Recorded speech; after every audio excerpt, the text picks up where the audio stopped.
Welcome, everyone, to the third and final day of Decoys and Depictions, Images of the Digital. I'm Constance Vale, Assistant Professor of Architecture here at WashU, and I'm introducing Mónica Rivera, who's a Professor of Practice and Chair of Graduate Architecture at Washington University in St. Louis. She's a partner of Emiliano López, Mónica Rivera, Arquitectos, an architecture practice founded with her partner Emiliano López, based in Barcelona, Spain. And with that, I will have Mónica introduce the panel. Great. Thank you. Thank you, Constance. Good morning, everyone. Welcome. So I am honored to be presenting today's panel entitled Image Formats. But first, I want to thank Constance for her amazing work and also for bringing together amazing colleagues from another institutions and being able to have discussions with our faculty and hopefully with our students. So thank you to the guests for being here. So formats linger as ghosts, as that which is presumed pre-existent, inescapable, and remain invisible to the standard observer. However, the contemporary world is imprinted by digital frameworks. Electronic images endlessly translate and reconfigure to fit physical and virtual containers, rewriting their stories in a nonlinear way. The word format traditionally refers to the arrangement, layout, configuration, or the size, shape, and proportion of the support. In a digital context, this is expanded to include the structure for the processing, storage, or display of data. Yet, contemporary formats are not defined by any of these alone. They are the confluence of these various aspects as continually redefined through the working space, the merged space of production and presentation of the image. Digital formats destabilize design by putting disparate things into conversation with one another and by opening up infinite potentials. This panel examines the productive constraints of the frameworks that define the potentials and relations between things. Image formats privilege numerical data and are invested in defining aspects of measurement, quantity, and distribution. There is an intentional conflation of presentation and process, but what might be said to be presentation of process, given its procedural, documentary, or operative nature, is instead a presentation of labor, economy, information, and circulation that combine to produce the qualities of images. So this raises two questions. One is, how are the rules that govern how we design, realize, and display work redefined by digital formats? And how might images that draw attention to their formats challenge systems of value or existing economic frameworks? So presenting on this panel will be Emmett Zeifman, here, yes, partner of Medium Office with Alfie Coetter, and faculty at UPenn and adjunct assistant professor at Columbia. Is that correct? Derek Hoeferlin will be presenting. He's the principal of Derek Hoeferlin Design here in St. Louis, and he's the associate professor and chair of landscape architecture and urban design at Washington University in St. Louis. We will also have Michelle Chang. She directs her independent practice called Hanahan Company. So, yes, and she's an assistant professor of architecture at Harvard Graduate School of Design. Also presenting is Amanda Bolts. She is an independent artist practicing here in St. Louis. And also Jonathan Hanahan, he's an artist, designer, and assistant professor of communication design at Washington University, St. Louis. And also Matthew Au, co-principal of Current Interest, together with Myra Henry, and he's a design faculty at SciArc.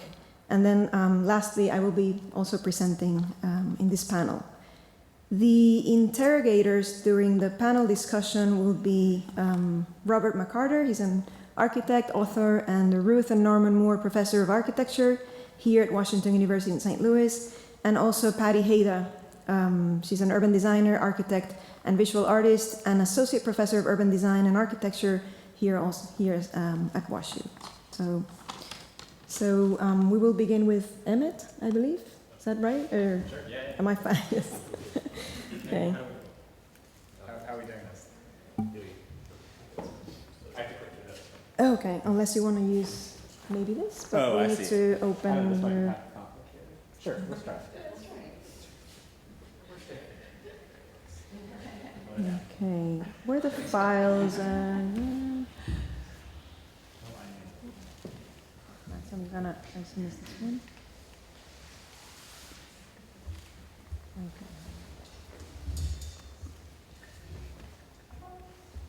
Okay. Okay, this is Mac, and I don't know how to handle this, so I might need some help. Oh, control. There we go. Awesome. There. Cool. Okay. Hi everyone, thanks Constance for,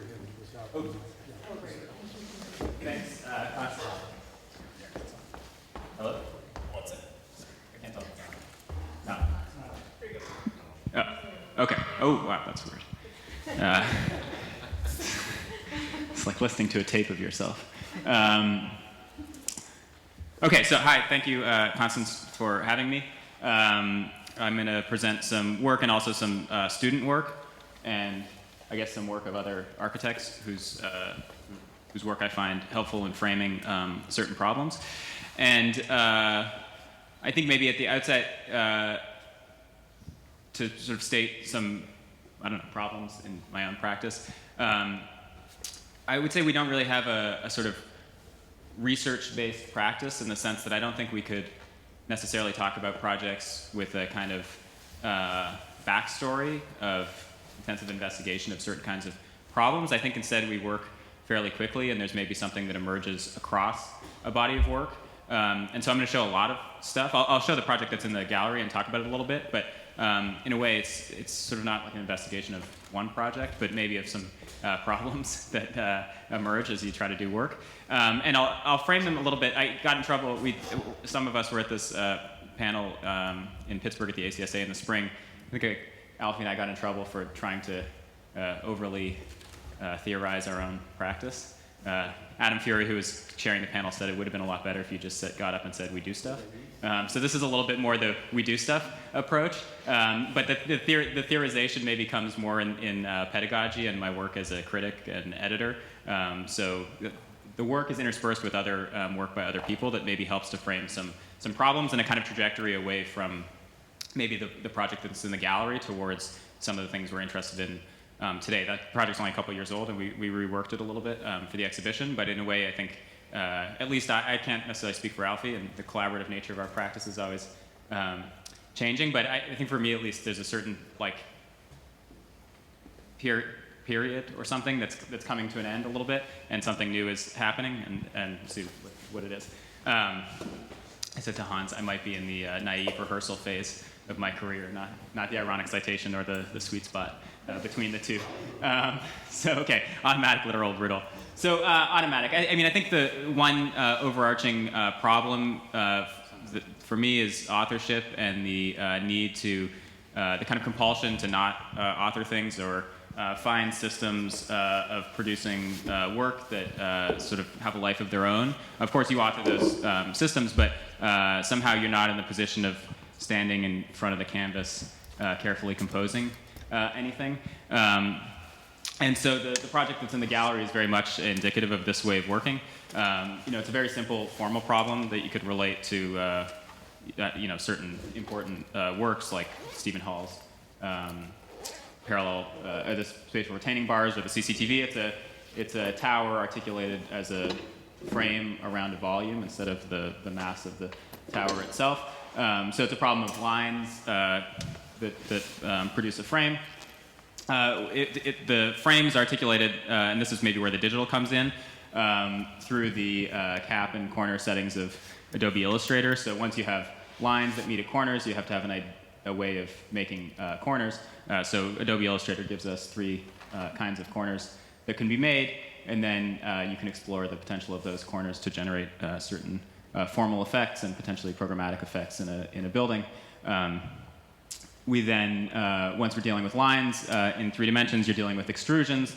So then we explore different kind of typological extrusions of the tower, the kind of conventional 200 by 200 footprint of a corporate office building, the slab, the kind of super skinny tower that we find now in New York, the Pencil Tower, and the Corbusian cruciform, now played out in the same extrusions with the same caps and corners, aggregated back into the frame as a kind of messy accumulation varying typologies, which also, because the frame is working in 3 dimensions, get rotated on their sides and then produce other types of spaces. The idea being, I mean, this is sort of a project which has no particular context or program. It was done for a competition, which we did not place in.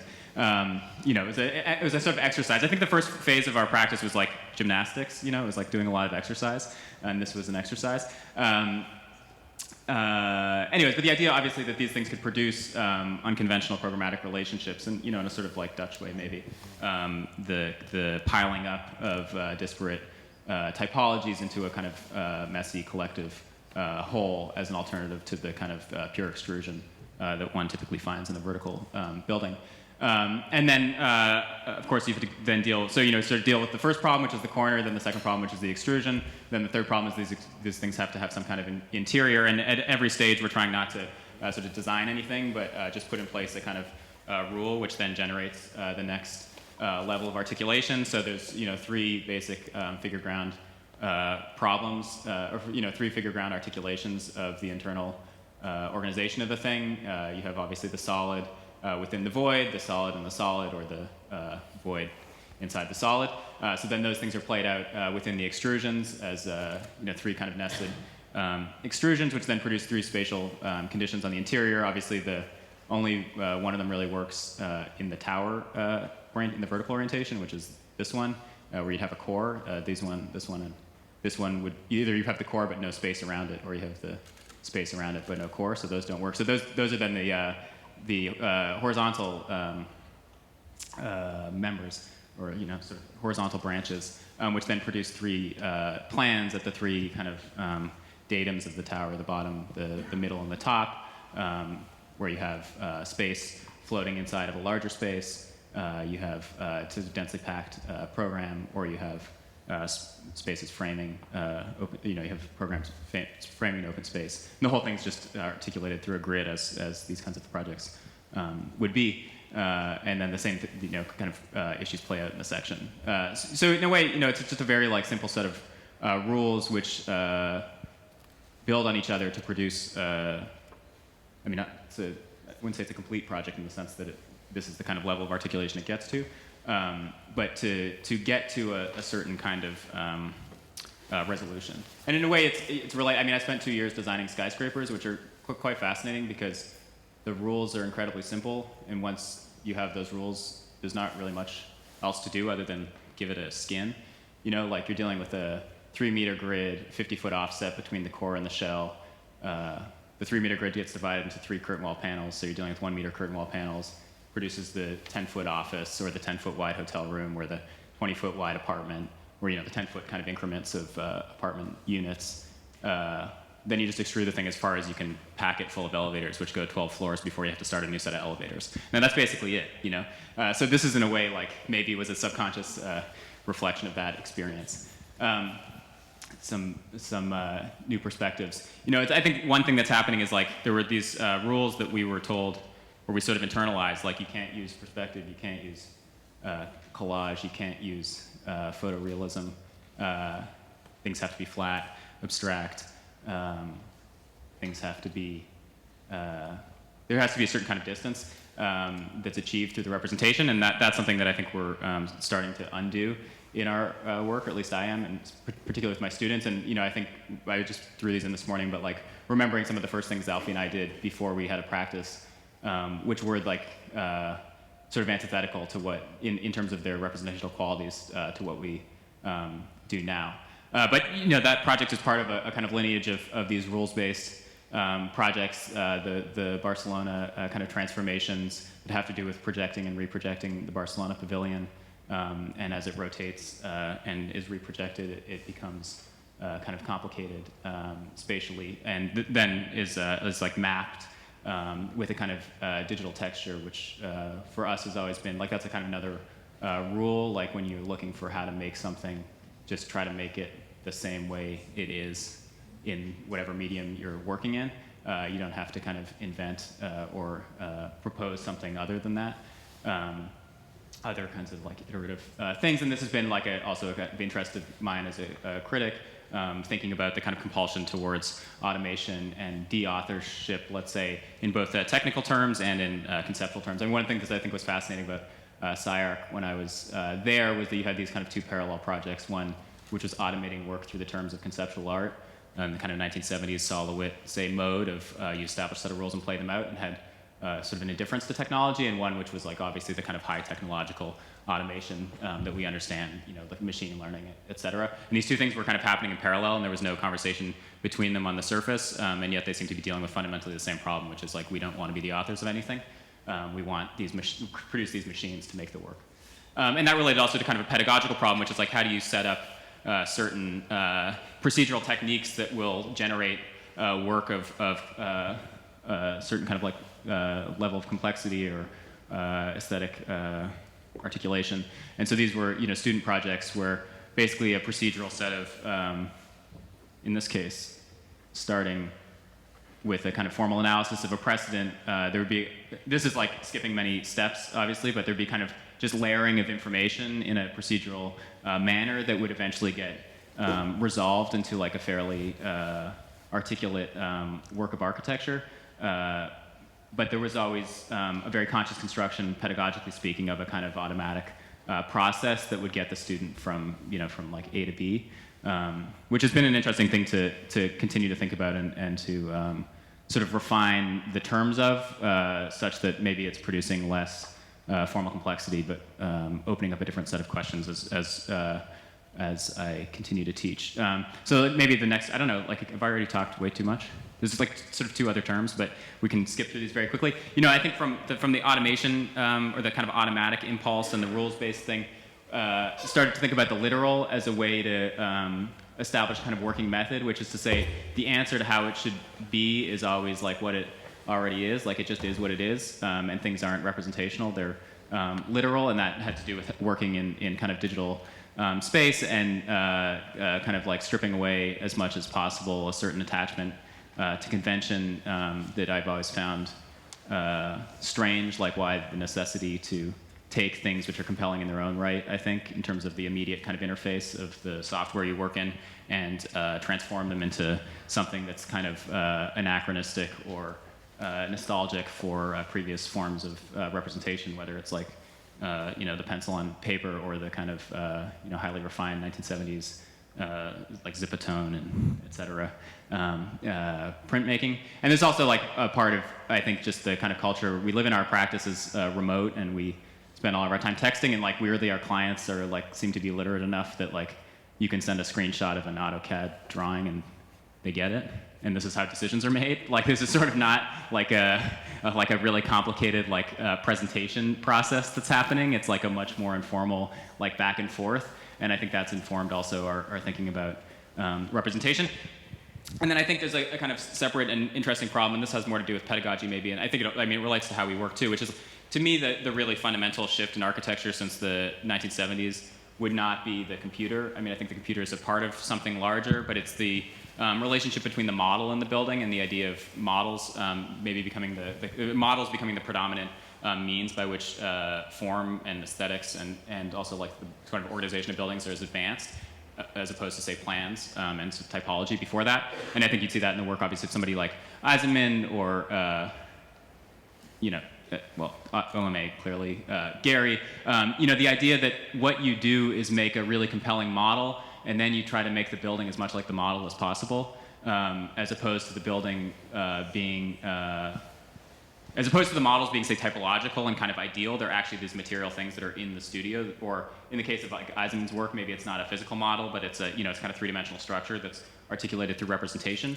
And then those things are like, as you insist on the translation of that thing into the building, and that's what makes the buildings strange and novel. It's just got to be the same horse head that's in the Peter Lewis models. It's not responsible to anything else but that model. It's not motivated necessarily by anything other than that model. There's a kind of like particular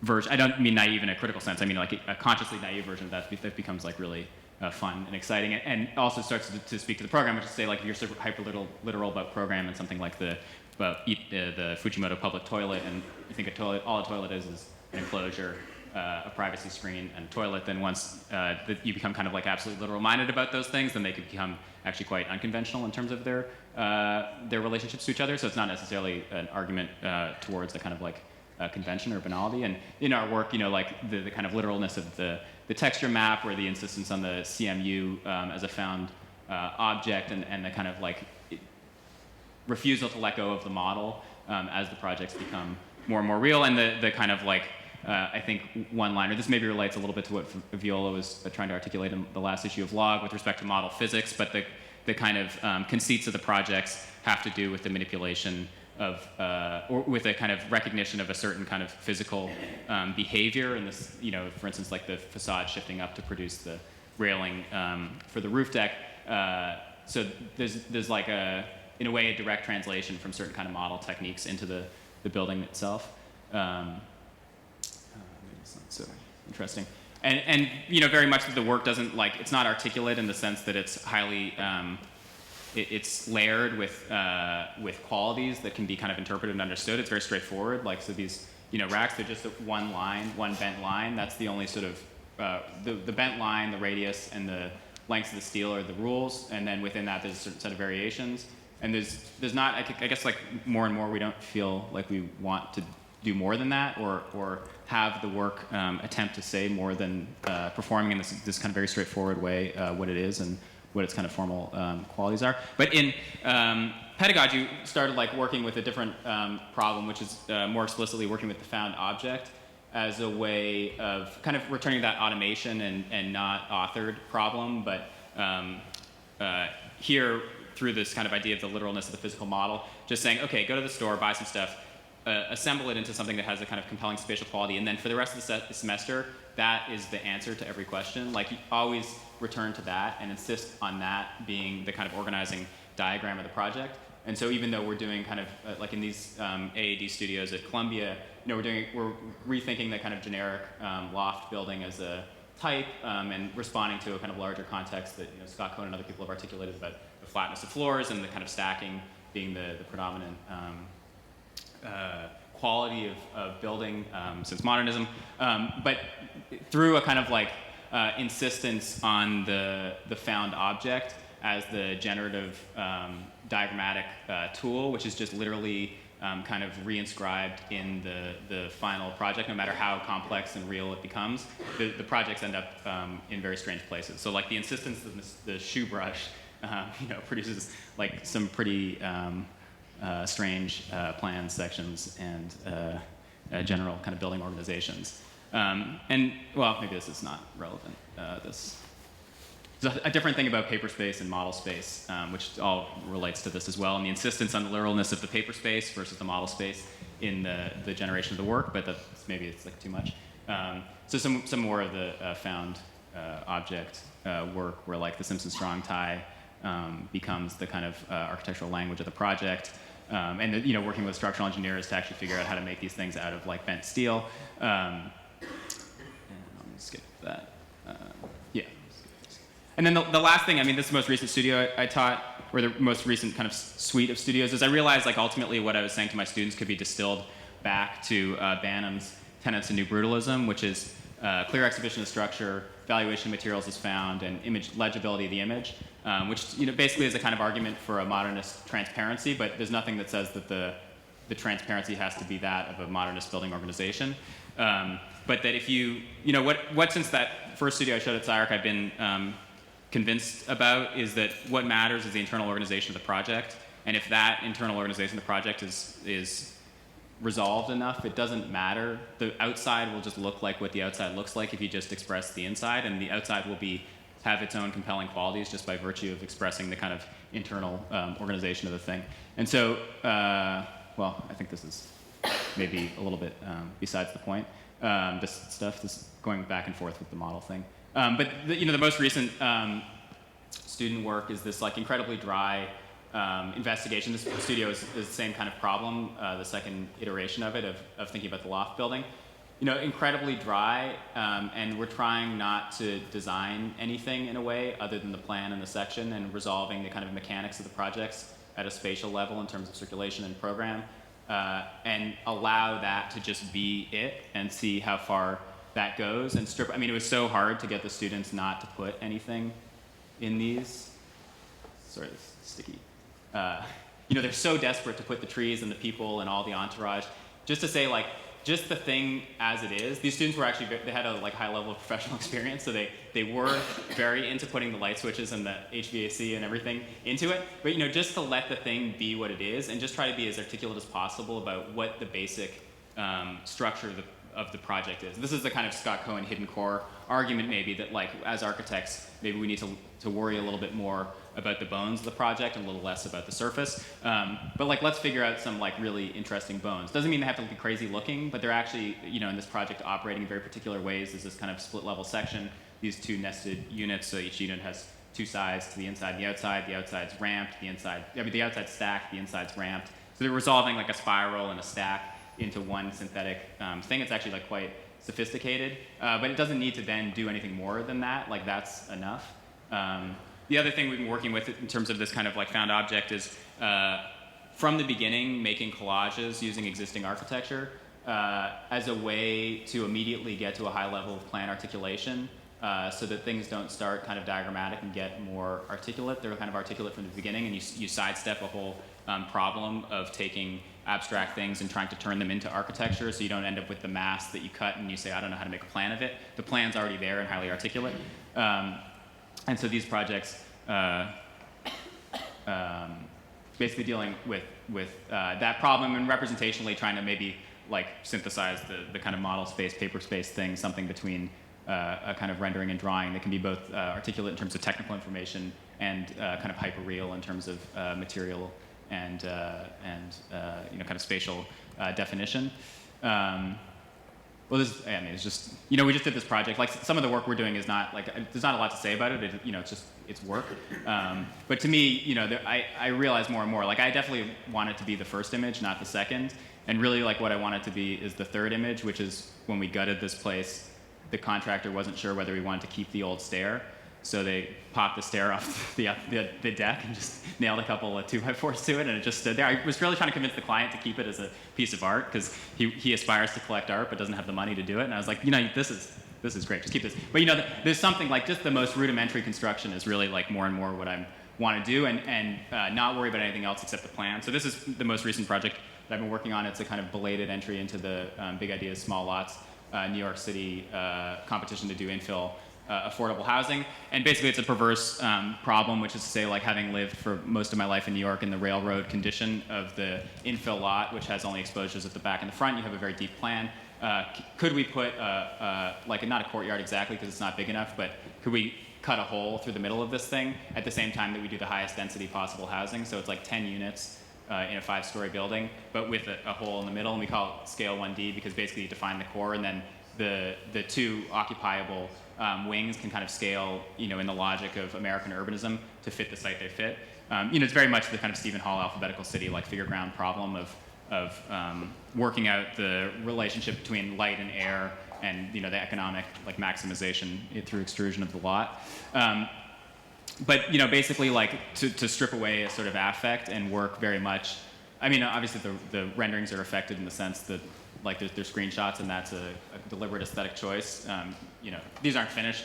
The idea that you have to finish the screenshot obviously is a kind of perverse paradox, oxymoron. But anyway, the idea to kind of strip away a certain kind of formal ambition and just work on the structure of the thing and see how far we can get just figuring out the mechanics of the plan, and then I don't know, we'll get back at some point to something else. So it's from there to here. Okay. Sorry, that was very long.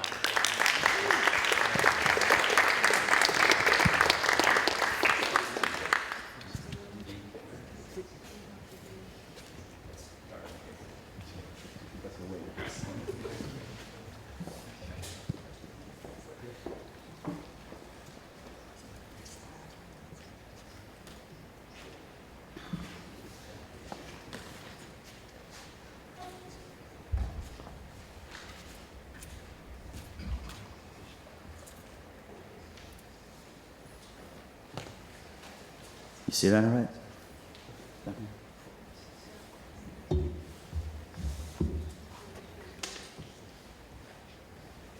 You want it full screen? Let's be official.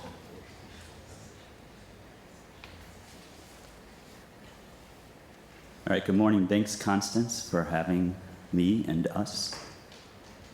A Dutch friend of mine once told me there are two types of levees, those ones that have failed and ones that will fail. A single-line defense 500-year flood protection system of levees and flood walls cuts the Mississippi River off from the American Bottom floodplain in Illinois, a vast area across the river from St. Louis. Stretching from the confluence of the Mississippi and Missouri rivers to the confluence with the Kaskaskia River, the plain and its native inhabitants, such as those at Cahokia Mounds, welcome seasonal floods. Today, the anthropogenic plain is designed to resist floods, also known by the U.S. Army Corps of Engineers as flood fighting.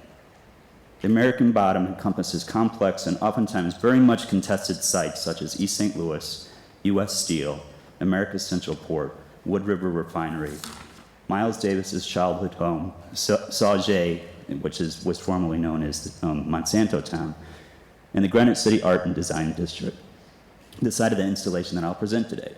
In other words, if ever flooded, the American Bottom and everything south of it downriver to the Gulf of Mexico could become a terrible toxic cocktail.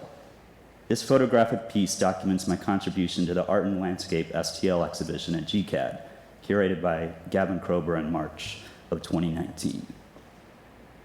So the video you just saw was drone footage that Jess Vanacek, my research assistant and former student, shot, both of us back in June at the crest of the flood.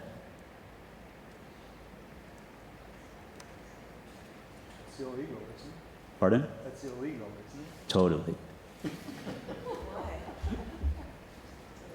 So flooding, fighting, failing. So this is a photograph. So this is the kind of the exhibition that Gavin put together, and it's pretty cool. He's kind of putting together a group of artists and designers kind of operating on the margins in St. Louis, in the St. Louis region, and a lot of them are kind of situating themselves somewhere between art and landscape. The photograph is of GCAD, Granite City Arts and Design District, which is a really interesting place over in Granite City. And in the background, you'll see U.S. Steel in full operation. I think a year or two ago, Trump had a caravan down the street to officially reopen U.S. Steel, but the irony of it is Obama actually approved the reopening of U.S. Steel. So talk about some trickery. Another project that's going on, and I want to show this map because this is the American Bottom, that black area that's designated, that's showing the floodplain. It's a map created by Jesse Vogler and his students.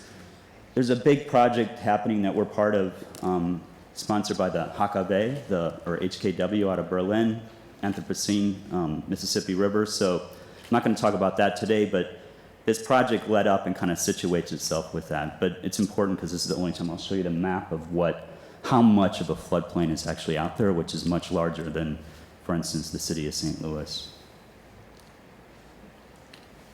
I took this photograph about 10 years ago. It's kind of what I think are the three icons of St. Louis: the Arch, the Eads Bridge, and the flood wall. This is a lot of people in this room know this. This is in Chotto's Landing, just south of the Arch, downtown St. Louis. Of the flood wall with the graffiti wall. It was interesting how Nader Tarani kind of ended about the idea of graffiti last night. And this is a kind of typical yearly occurrence now. That red line indicates where the Mississippi River would be on the other side of that wall in a major flood event. This was a shot we took with actually Jonathan and Allison when we first started flying balloons in the air and taking pictures of the flood wall and the river.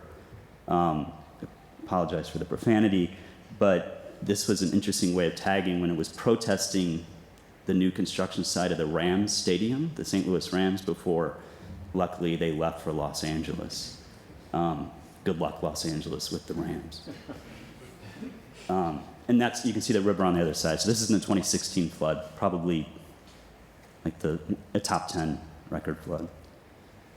But starting upriver, this is my kind of larger body of research. This is the spillway out of Fort Peck Dam, the largest earthen dam in the world. I think still the largest one up in the Missouri River towards the headwaters that kind of creates a lot of issues downstream, especially in the Gulf of Mexico. I'm working on a series of drawings with multiple research assistants funded here by WashU. This is of the Missouri River basin. I'm not going to go deep into these, but it's I'm trying to simplify the drawings more and more, even though this one looks pretty complicated, but it's only a few layers. But the red things are indicating where the dams are, and then the reservoirs behind them. And then a series of sections and kind of catalogs of the different conditions that happen from the headwaters down, in this case, to St. Louis. And then site-driven drawings of that dam, and then sections of them, and you might be able to see at the top of the section, you can't, there's a tractor trailer, so little tiny things. It just gives you an idea how mammoth these things are. But moving down to St. Louis, at the bottom of this image would be where you're coming to the confluence of the Missouri. This drawing starts to indicate kind of the levee protection system and the floodplains, mostly agriculture, and what contributed to really the Great Flood of 1993, when all this water was roaring through with these two rivers. And then a series of sections. This is drawn through the locks and dams down to the city of St. Louis. And I kind of like the cutting through the islands of the river, so orthographic sections that are cutting through a meandering condition, right? Kind of counterintuitive, but emerging a new way of understanding the control system of it. Much further downriver is old river control structure. Again, I won't go into it, but it's probably the most important site for the Corps of Engineers in the entire country for controlling the river, in a series of cross-sections through those different structures, which almost catastrophically failed in the 1973 flood, which you'll see is part of this project. Kind of a shameless plug for a book this is all part of a book, this is the catalog from AR&D. It says it's published right now, which is not true, so I promise next year, this time it will be out. So to the project. Real quick, hold on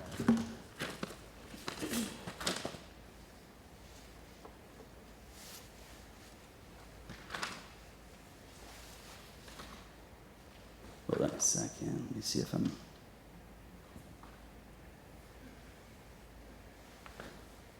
So, hold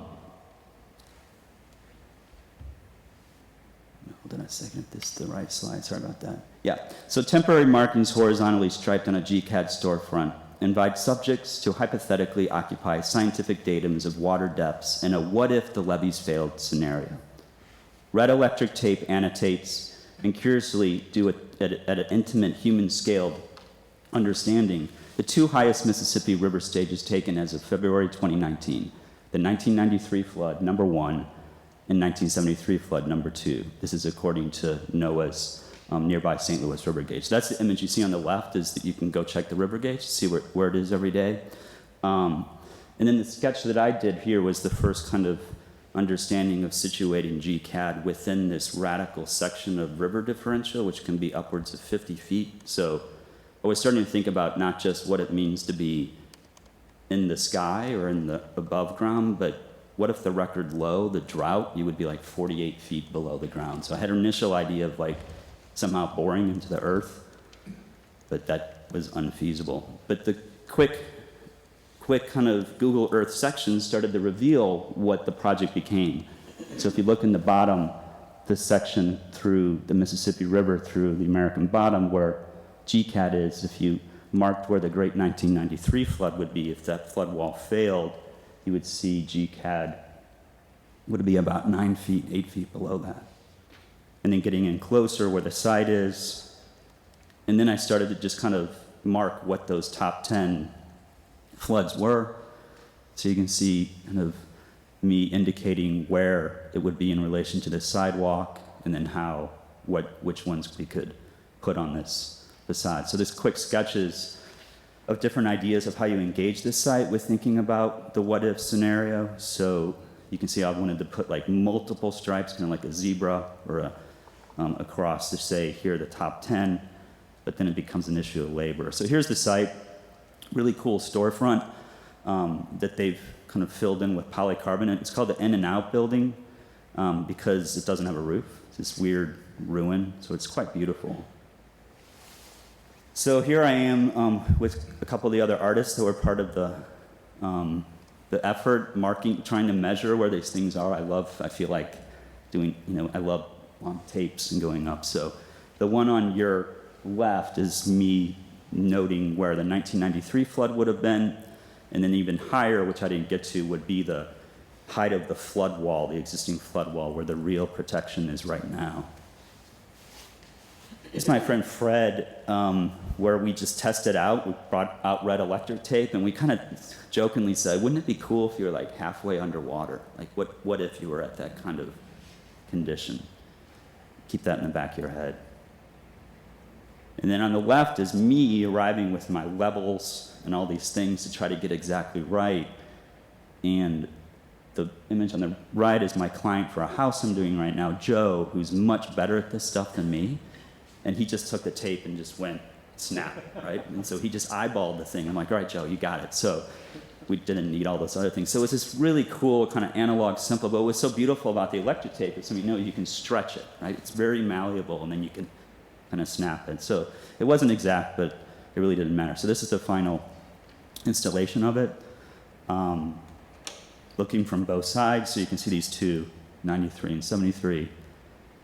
And then just the kind of nerdy architect kind of, wrapping the profile of the wood, and then where it came around the corner wood column was quite interesting with US steel in the back. And you kind of in this, I think Jonathan referred to the image on the right, kind of this fishbowl effect, like you're in this thing and it's glowing. So this was at the opening, and then little kids sketching it, which was kind of cool. So this is the piece that's in the gallery. There's two photographs. I think this is one of them, from behind and then from the front. So Joe came back. That's the guy who did the tape and modeled the kind of swimming. So subsequent to this installation, the Mississippi River radically rose once again and set a new #2 height in June 2019, so 3 months after this. And if this new record had been additionally taped to the storefront, it would track about midway between the 93 and the 73 heights.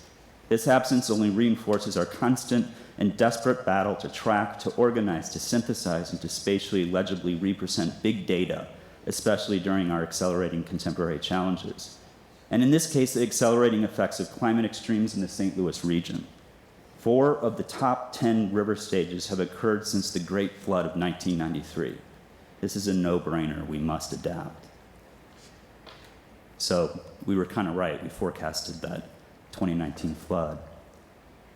Here it is in the Desley. It's a beautiful exhibit that Constance has put together. I'm honored to be part of some of these other projects here. And so they're just photographs of the installation of the what if, right? So I think that's where it gets curious with these layers of framing.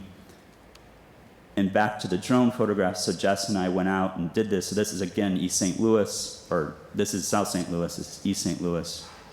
The Chainerbrox Canal, the 500-year levee up at Alton, and then out in the floodplain at a gas station. And then down at the River de Pere. And then finally, this is totally maybe off, but that person you see up on the top of the parapet is Joe. So again, my friend Joe is building his own house that I'm designing for him right now. And it's this remarkable kind of project that he really is doing on his own with my help. But not to try to tie these things together, but that project that I just presented with this project, it's interesting kind of just how to think of where this hits the building to the real architecture. And I think you can start to see kind of this idea of datums and measurement in an abstract way, but maybe more importantly, in this week, we've kind of been flirting with this yesterday, especially about the idea of the client and authorship. That guy up on the top is really helping kind of get this project pushed through, both through this installation and through this. So I'd like to end there. Thanks.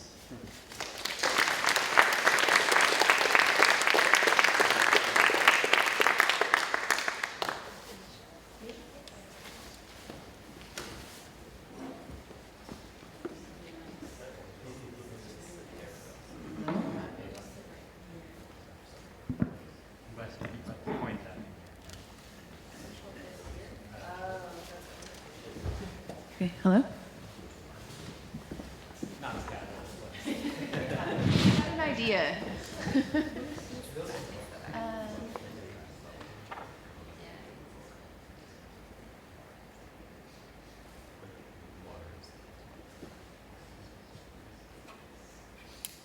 Hi. Thank you for having me. It's a pleasure to be here. And I think there's so much to talk about already, and I'll try to keep this somewhat brief in the interest of having a conversation. Already on my mind are the ways in which notation is done away with. Emmett, like let's say in your description of working directly with the model or like the facts on the ground, or Derek, the persistence of notation to visualize information and how that relates to the status of judgment and the way in which we deal with images, which I hope becomes kind of relevant to the description of my work and how I feel about that. So what I'm going to be describing today briefly is an installation that I just finished at the GSD library. It's already down now. And so I'll tell you a little bit about that and how it came to be. Also, I'm teaching a class right now, which is, it's called composition. And composition meaning the putting together of parts, as opposed to, let's say, purely aesthetic judgments of what looks right. And as opposed to analysis, if we take that really literally as a kind of breaking down of the complexities of architecture to be able to sort of understand and work with it.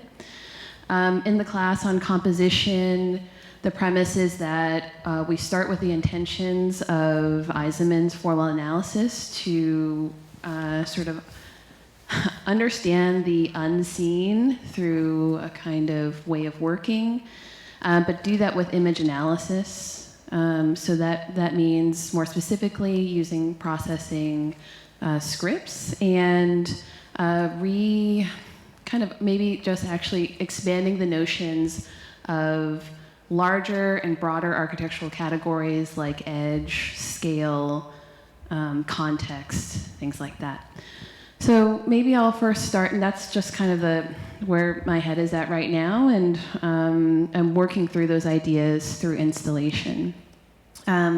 Okay, so I got really into in-painting, which is both a technique in art restoration and in computer graphics. There's this paper that I quite like by D. Graham Burnett. It's called, I believe, Resurfacing the Unknown, where he describes the restoration of Cimabue's crucifix after it underwent a lot of water damage, and the sort of image of Jesus on the cross was kind of hard to understand, or like pieces were missing, basically. So in the art restoration technique in painting, there was a very precise method of working called trategio, wherein art restorers took very fine brushes and filled in the missing areas of work. That gets into sort of topics of authorship and the portrayal of a subject. But I thought what was quite interesting about that for me is Burnett called that as a kind of chromatic abstraction that was able to retain the subject for the viewer, but also so that the painter wouldn't insert too much of their authorship into the project. So a parallel process in computer graphics is also called in-painting. It was developed for Adobe, and probably like actually before that. The computer graphics version that's the most popular is called Patch Match. And the more familiar version is in Photoshop, and it's called Content-Aware Fill. So as an example of that, most popularly it's used for something like this. If you imagine going through a breakup, let's say, or something like that, you can still keep all of your memories of the good times, but kind of erase the bad ones. What digital in-painting does is a kind of chromatic abstraction also through, still a very rigorous process. it takes what you deem to be a hole in the image. So you maybe like will brush or lasso around the subject. And then it analyzes the existing context or what remains in the photograph and tries to patch together the context to produce a kind of seamless, still similar subject. So because this is a wheat field, it doesn't have a lot of trouble because it's so repetitive. So I took both of those references to do an installation at the GSD library. This is a pretty basic rendering of the plan. Maybe some of you are familiar with it. It's the laser pointer. Oh, you can't laser point on a TV. Okay. To the right is the entrance, the white bar. To a little bit to the left, the circulation desk. In the middle, there is a concrete stair. And then most of the blue is carpet, and there is a series of columns. I think difficult in creating an installation for a space that's being heavily used is, one, deciding on the programming, sure, but also how to not too heavily insert your, let's say, ideas without considering the context. So maybe it's in a way how to be sensitive to what already exists and how to sort of develop a language sensitive to that. So I thought in painting would be a good way of dealing with it, which is there is a zone in the library, and I was looking purely at plans that I could touch. And in painting was a way for me to think what exists as the relationship of parts, let's say positive to negative space that's already there, and is there a way I can cut a hole in such a way that retains the language of the existing library, but produces something that I find satisfying. So the satisfying part for me was it's a very open space right now, and it's used as a reading room. I wanted to add some places where you could hide because it's a little bit too intense. All right, so this is what started happening. I cut a hole in the back area of the blue carpet. I did hundreds of these using the in-painting technique. And let me just kind of explain what you're looking at here. So all of the forms are sampling patches from the existing space in order to produce something that it thinks should exist in its place, like the wheat field and the erased man. So if you see the curvature in what is now replacing the negative space, that's from the stair. If you see the sort of thin lines, it's from the wall on the top side of the room. And all of the poché concrete is from what exists already as a room. So doing many, many tests of these, I think also skips the kind of notational role of that drawing used to play in my own work. And doing these tests, I started to learn how it works post hoc as opposed to understanding it first. And so that was pretty interesting for me. Just to explain this briefly, I know like we talked yesterday that it's not so great maybe to go into technique too much, but I think this is important for how I want to situate this at the end. It's very hard, I think, to understand where these patches, like the wheat field patches of image, are stitched together because it's the script is always trying to form like a continuous image, right? It's trying to make something believable. So I added a text onto it. So that I could read discontinuities in the field. And so that was the whole, and this is an overlaid text. And I found that my poor employee Mark did this for me. Where the words didn't make sense, those were where the patches lied. And this is a representation of that. The specific patches that were sampled from the existing could then be tracked because we could read the words that were sampled from the initial field. And then, like, it was easier to kind of understand how to manipulate it and how to use this tool. So the existing field gets broken down into what appears to be and what is quite like a series of puzzle pieces. But then those puzzle pieces are interpolated, or another word would be smoothed out, to make it seem like a seamless picture. So that's where the planning lied, just doing tons of these and evaluating it diagrammatically and into what it did to the room.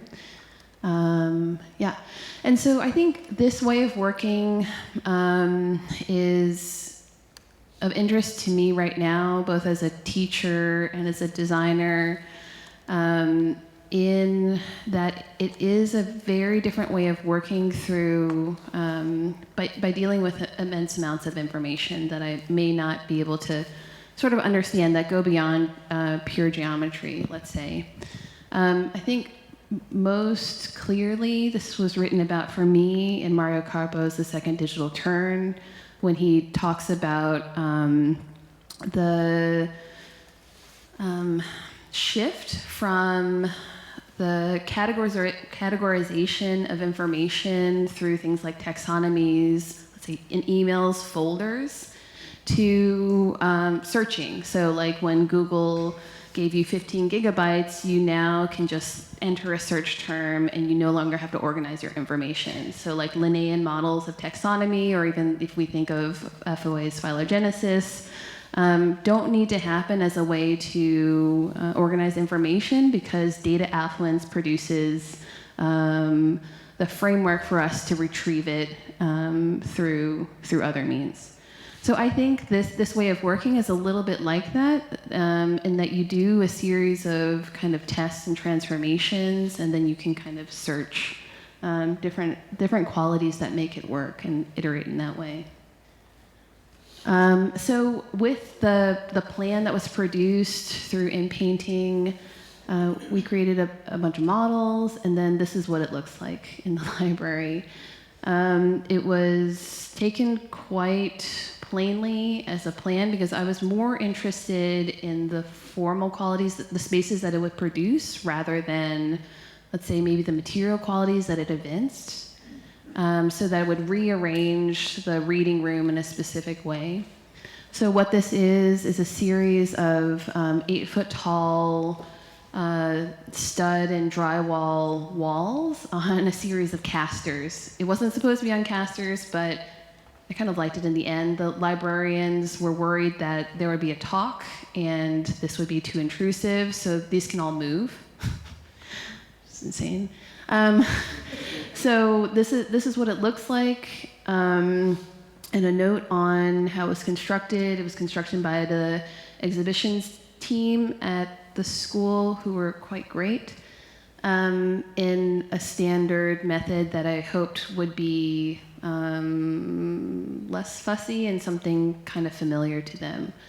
So, drywall sheets, studs, and what was manipulated, because the curves are so abnormal, right? They're not arcs. They're all, whatever. I don't even know what they are. They're not Bezier particularly, or anyway. So the drywall was scored and snapped on both sides to accommodate a series of flex track curves and stud walls, not so dissimilar from, let's say, a kind of screen that you might purchase.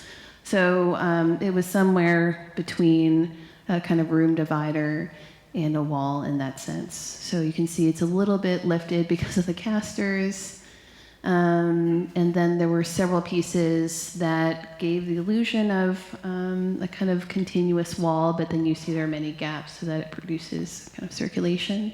The backside is quite simpler in terms of its tectonic articulation, I'd say, than the front, only because it's less curved. Here's some of the reading spaces that were in the front, and the idea was, here. The idea is that you could hide from the librarians. And I'll just end on this, which is something that maybe would be relevant to talk about or of interest. I don't know. I just sort of thought about this, and I'm trying to see if it sticks at all.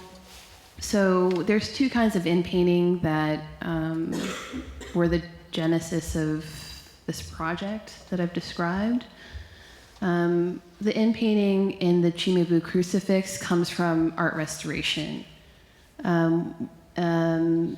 Why they do it is to produce a kind of a coherence of the subject, right?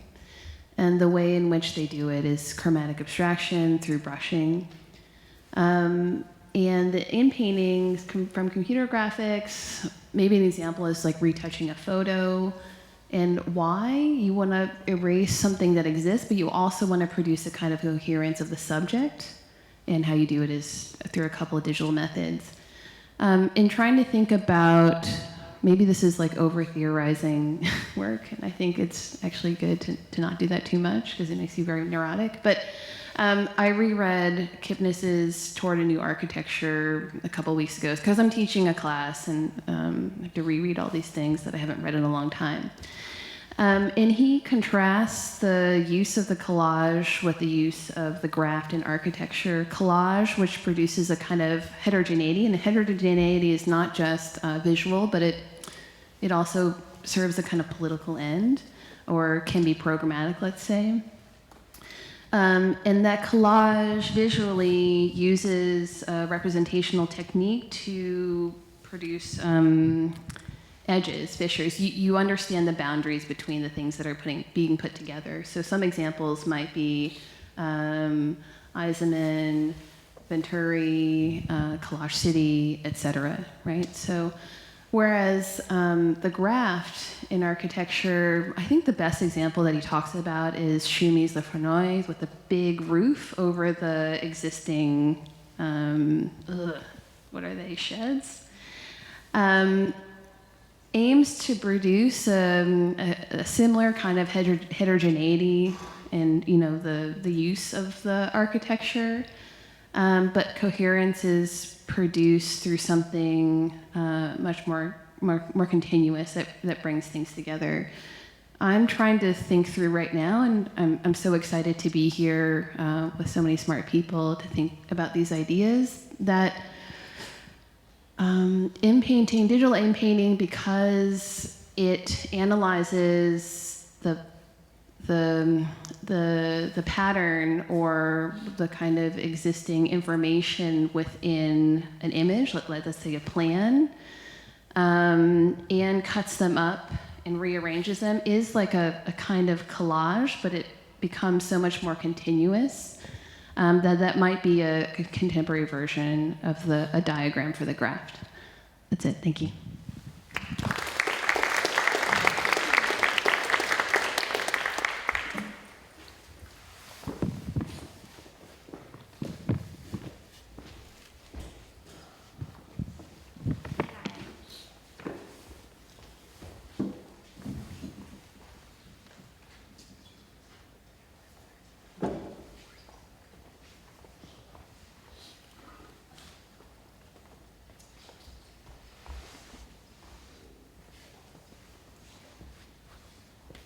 Hello. Hi, I'm Amanda Bowles.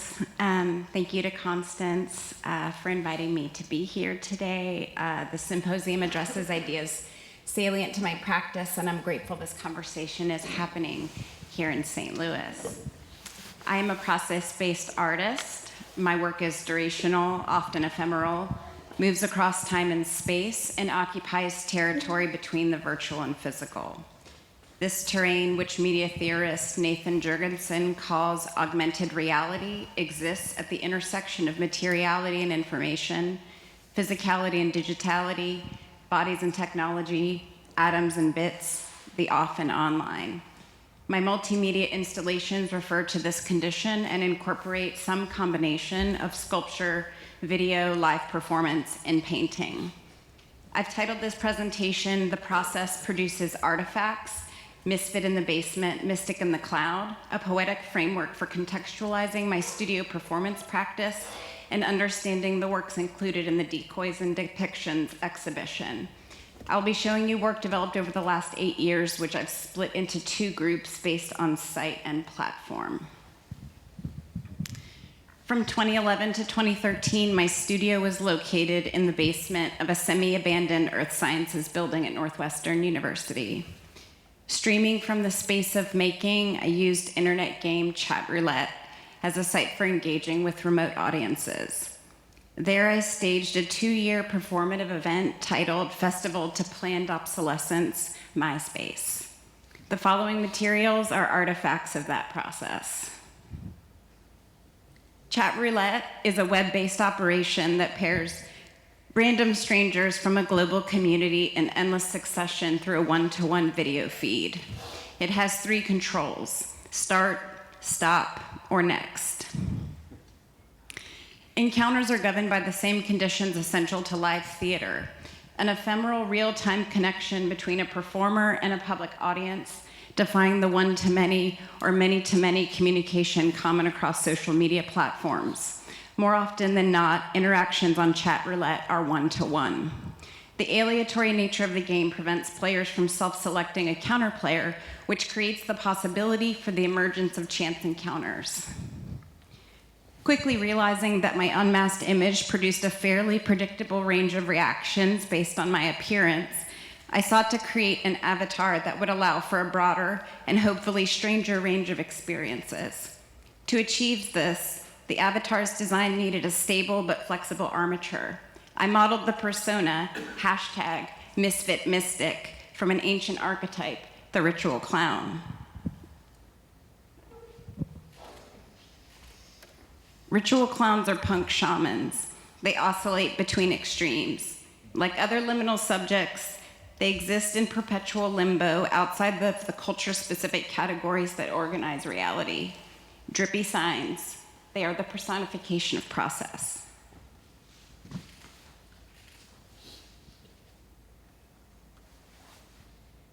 Broadcasting from the studio, Misfit Mystic performs against a backdrop that is slowly moving towards dissolution, resolution, and is at home in a shifting context into which she-he blends. Here, time accumulates like aggregate data. As primary site of both performance and production, the studio is a psychological stage that is constantly overwritten, accruing affective power and slow translation. Within the Chat Roulette system, it is common to connect, disconnect in rapid succession. Misfit Mystic never nexts, and therefore is locked into engagement for as long as counterplayers want to stay. Much to my surprise, they would, for hours. Hours. Strange space, coupled with the ambiguous nature of Misfit Mystic's character, made for muddy, cluttered, or fractured images, which cause uncertainty and intrigue in player partners. Encounters were captured via screen recording.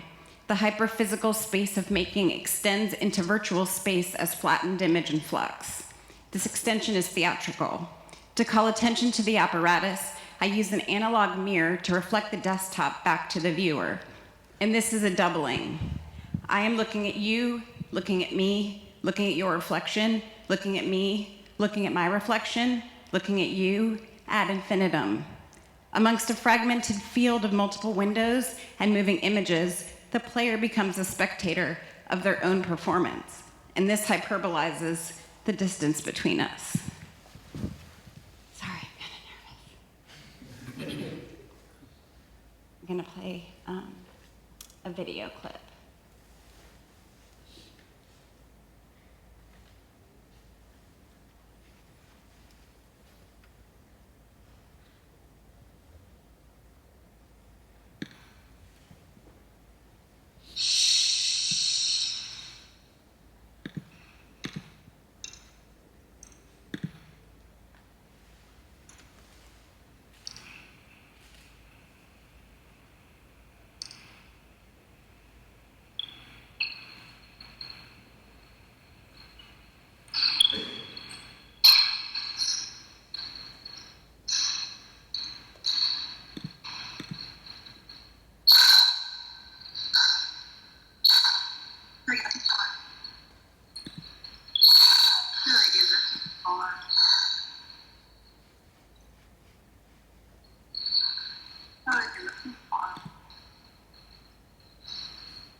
or at the time used photo booth on the desktop as an auxiliary mirror, so there was always a doubling of the double, which is what you're seeing there on the left-hand side, which is reflecting the studio space.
So after 2 years of performances, the videos of the excerpts were chopped up and merged with studio footage, other found imagery, and compiled into long-form montage video and displayed alongside of objects and props that were used during those performances. So this is an exhibition window. The video was both projected and shown on a screen, sort of in relation to a corner, and I almost always stage in relation to a corner. Stills from video. And the work was shown alongside this object, physical artifacts or aggregate images and mirrored digital works performatively. They are time totems, power objects. This is sodium chloride on Dum Dum lollipops, which was grown over 2 years in this studio. So initially the piece was a sort of golem figure, and I used it in public performances, which sort of initiated this festival to planned obsolescence, and was then chopped up into parts and put into a supersaturated salt bath. This is the other component from that work, shown in a different context, but also paired with the video.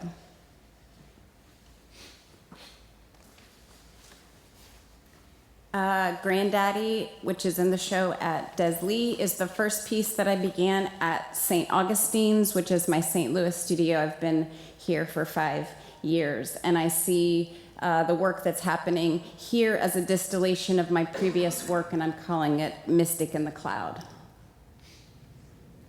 Currently, the studio is like a stalagmite garden of crystallized tube towers.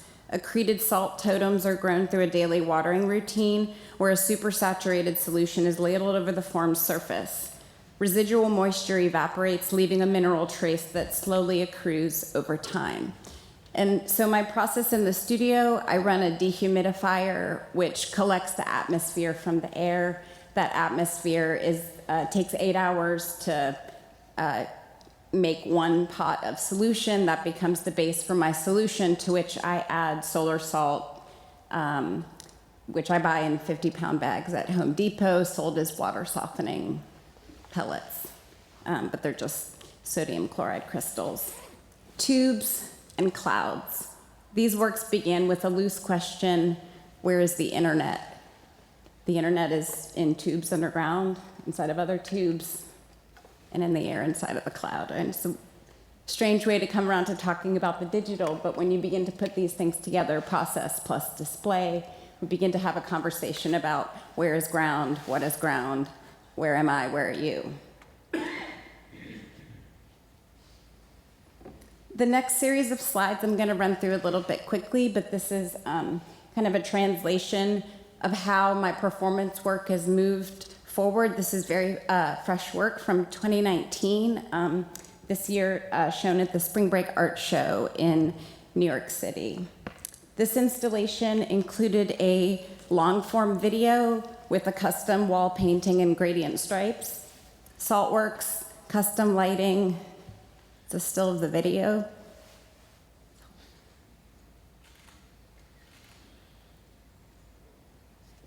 And a live stream performance titled "The Artist is Present," sort of. So in this installation, I was hoping to try and connect the sort of byproduct of my process to the context of its making, both through long-form video, which is a sort of long-form staged performance that happens in the studio, and then also through a live connection through an iPad. And so the iPad was embedded in the installation, and I performed throughout the duration of the fair, which ran 11 to 7 every day for 9 days. And so I saw the container of time as sort of one continuous container screen capturing the entire duration of the fair. And the placement of the iPad was really perfect because I could see every viewer entering and exiting the space and have this amazing document sort of just this, at the very least, like an amazing flow of traffic. Fair speed is very fast, interactions are very brief.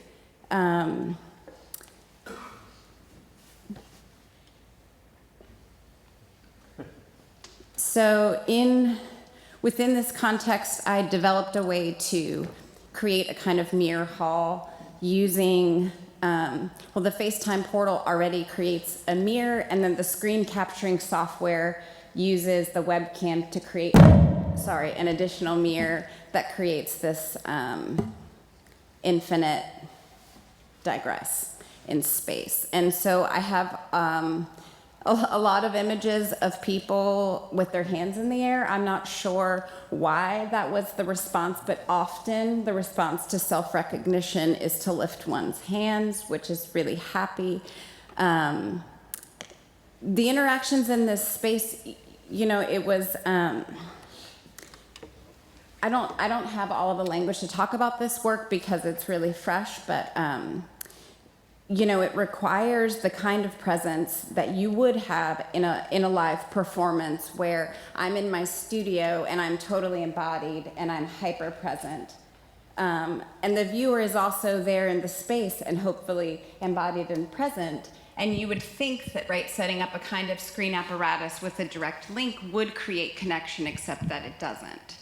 It does create a kind of cohabitation for a duration, but it's not connection. I don't know what it is. And I sort of think about it like a micro presence, where I'm just flowing like a stream one into the next, a series of responses, which I think is really perfect in talking about digital space where activity is currency. It doesn't matter what you're doing, it's just process, it's pure process. And so this performance sets up an apparatus whereby the engagement is self-reflexive in that way, where it mirrors the actual function.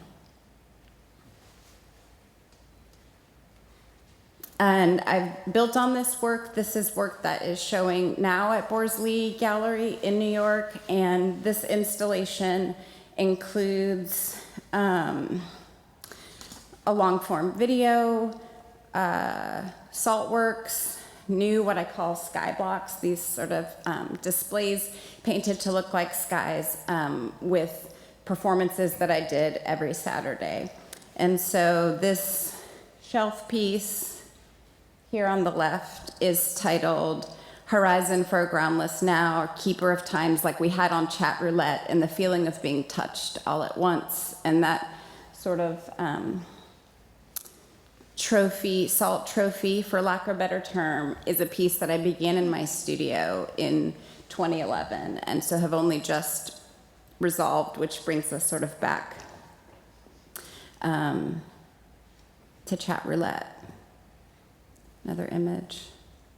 And so this work is important, and I'm excited about it because the structure of the installation more clearly mirrors the performance process. So the iPad is situated across the room from this physical mirror. So from my studio, I can see across the room. When the viewer enters the room, I then get this sort of shamrock effect where they're sort of quadrupled. So their physical reflection is reflected in the mirror, and then they're reflected again sort of infinitely on my desktop.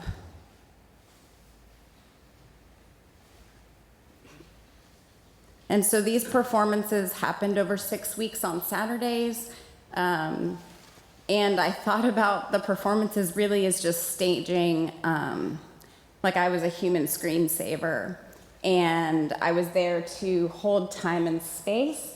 I was calling it Memorial for a Moment, and really just setting up an apparatus to observe, but also to sort of capture these images in this hall of mirrors that I've created. And I'll close there. Thank you.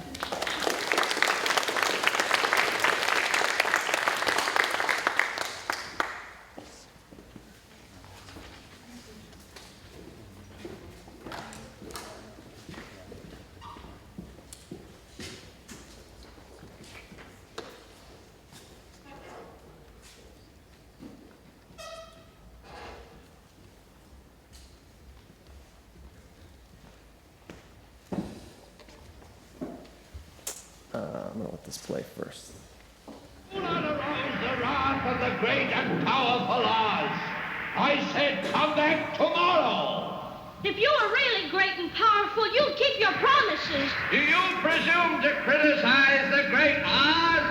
You ungrateful creatures think yourselves lucky that I'm giving you audience tomorrow instead of 20 years from now. Oh, the great Oz has spoken. Oh, pay no attention to that man behind the curtain. Hi, everybody. I'm Jonathan Hanahan. I'm an assistant professor in the College of Art. And thank you, Constance. Thank you, Carmen, for helping set this up. Thanks for the intro, Mónica.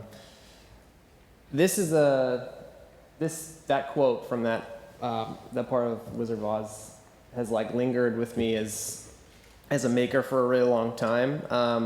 My background is like I was an architect. I guess I just wasn't patient enough to be an architect, I think. So this is also cool. This is the first time I've actually shown this work to real architects. But I feel really privileged being here at Sam Fox because I can kind of oscillate back and forth between that history and then a current space where I'm kind of making art, but I'm also residing in the design program, and so I kind of move around in those spaces. But this quote is really important to me in terms of my role as a designer and how I relate to technology and how I teach what it means to interact with technology. Because in a graphic design environment, we play up into the ideas of these metaphors to explain really complex things, and the role of the designer has always historically been to kind of veil those things or make complex things feel like magic. So we kind of build images like this that kind of describe the cloud as this like this object, or things like this, which just seems so absurd. And particularly in terms of as a designer, we propagate these myths and these metaphors to kind of to pretend what actually happens isn't happening, right? So things playing up this idea of like lightness and speed and magic and invisibility and et cetera, when reality, like, this is what we're actually dealing with in a physical construct. Like, this is the cloud, right? And this is the cloud, which is a little scarier. But then this is too, and this is like actually my favorite building in St. Louis. This is right downtown. And it's this like very nondescript building that doesn't have any people in it. So St. Louis sort of situates itself in this kind of really important portal for transcontinental internet cables. And when they hit St. Louis, they all run into this building. And so there's like 12 floors of servers, and there's probably like 10 people in the whole building. And it's really interesting because it's actually the most seismically safe building in St. Louis. So like if then we have this fault line that runs close to here, if there was an earthquake, like the arch would be gone, all these sort of historic things would be gone, and this like weird brick building would still be there. So I also heard that like for each one of those floors, their electricity bill is something like $100,000 a month just to cool and it's all air conditioning just to cool those servers. So these are the kind of like spaces I'm really fascinated with. And I've kind of been trying to develop a practice which is about taking the processes of design and finding ways to kind of tease out the magic, or to kind of momentarily show what's actually happening underneath that screen. So this is a quote from Timur Arnell where he says, and he's a famous Swedish UX designer, he says, "Making visible material out of technological infrastructure is the first step towards understanding it. And more importantly, what we cannot see, we cannot critically evaluate." So my practice has been about this idea of developing what I call thick interfaces, which are kind of temporary disruptions to really familiar experiences with technology, as just an opportunity to like pause and reflect and unpack what that really means. So the idea of the thick interface is that it isn't a magical window that just information passes back and forth, but it actually has like material properties that don't permanently disrupt something, but temporarily change its state. So the idea of like the filter that as water passes through it, it sort of shifts from a solid to pieces and then right back into that solid. And that moment where it shifts is where I'm really interested. The other thing I could have called this talk today is dumb tools. So I'm going to talk about a bunch of dumb tools that I really like. I really love working with. But these are just kind of older examples of like ways to kind of push that idea of what it means to move beyond this metaphor of pictures under glass. For context, this is like one of my favorite pieces of art, and I think plays up into this idea of what a thick interface is, or the idea of temporarily disrupting something. So this is by Hans Hermet, and basically the piece is about it's a room. It's a sort of establishes a social situation, and as you enter the space, you put on a pair of shoes based on how tall you are. And what it does is it just makes everybody in the room exactly the same height. So it's the same experience, but now that whole kind of vertical hierarchy is taken out of context. So this like huge man in the corner, and then this very small short woman in the middle are like put in the same space. And the idea is that then when you take the shoes off, you've seen this other perspective, and you can kind of reflect on what it actually is. This is another work by Timur Arnell where they took they built a stick of LEDs that would register Wi-Fi signals, and they moved throughout the city and used time-lapse photography to kind of capture these physical representations of Wi-Fi signals in a physical space. So that's like this digital thing now has materiality. And so in that process, the idea is like about creating these temporary errors. So as Heiner Mueller says, the only hope is in the error, because when all technological systems work, we are lost. So I'm going to show two projects, one that's in the show and one, they're older things, but they kind of play up this idea of letting pieces of technology just like produce their product. And it's less of my job to kind of take a tool and ask it to do something I want it to do, but kind of celebrate what it does in its own right. So this is a piece from 2015 where I was teaching for WashU in Florence, and as a designer, I'm like really interested in words and the relationship, like what we use to describe things. And so I've been thinking about this idea of externalized memory and what it means to like offload a thought into another device. So we think about externalized memory like the servers downtown, or these kind of big spaces where we dump all this stuff that we've collected on our phones, or these like, you know, these are little devices that we use to like put our presentations on this laptop. But externalized memory is also things like this, right? These like inanimate, useless objects that we offload memories of experiences. And so I just started getting really into like the kitsch of the tchotchke and like what the relationship between spaces, because they're all like the same objects, they just get skinned slightly different as we move to different cities or different situations. And we buy these things and put them on a shelf so that we remember that moment in some way. So for this piece, what I did was I just bought one for like €4, and I would take it around the city with me. The project is based on a unfortunately defunct app called 123D Catch, which I'm sure a lot of architects have played around with, where you, it basically builds a three-dimensional model out of a series of images taken around an object. So I kind of just took this snow globe with me, because it lived in my backpack.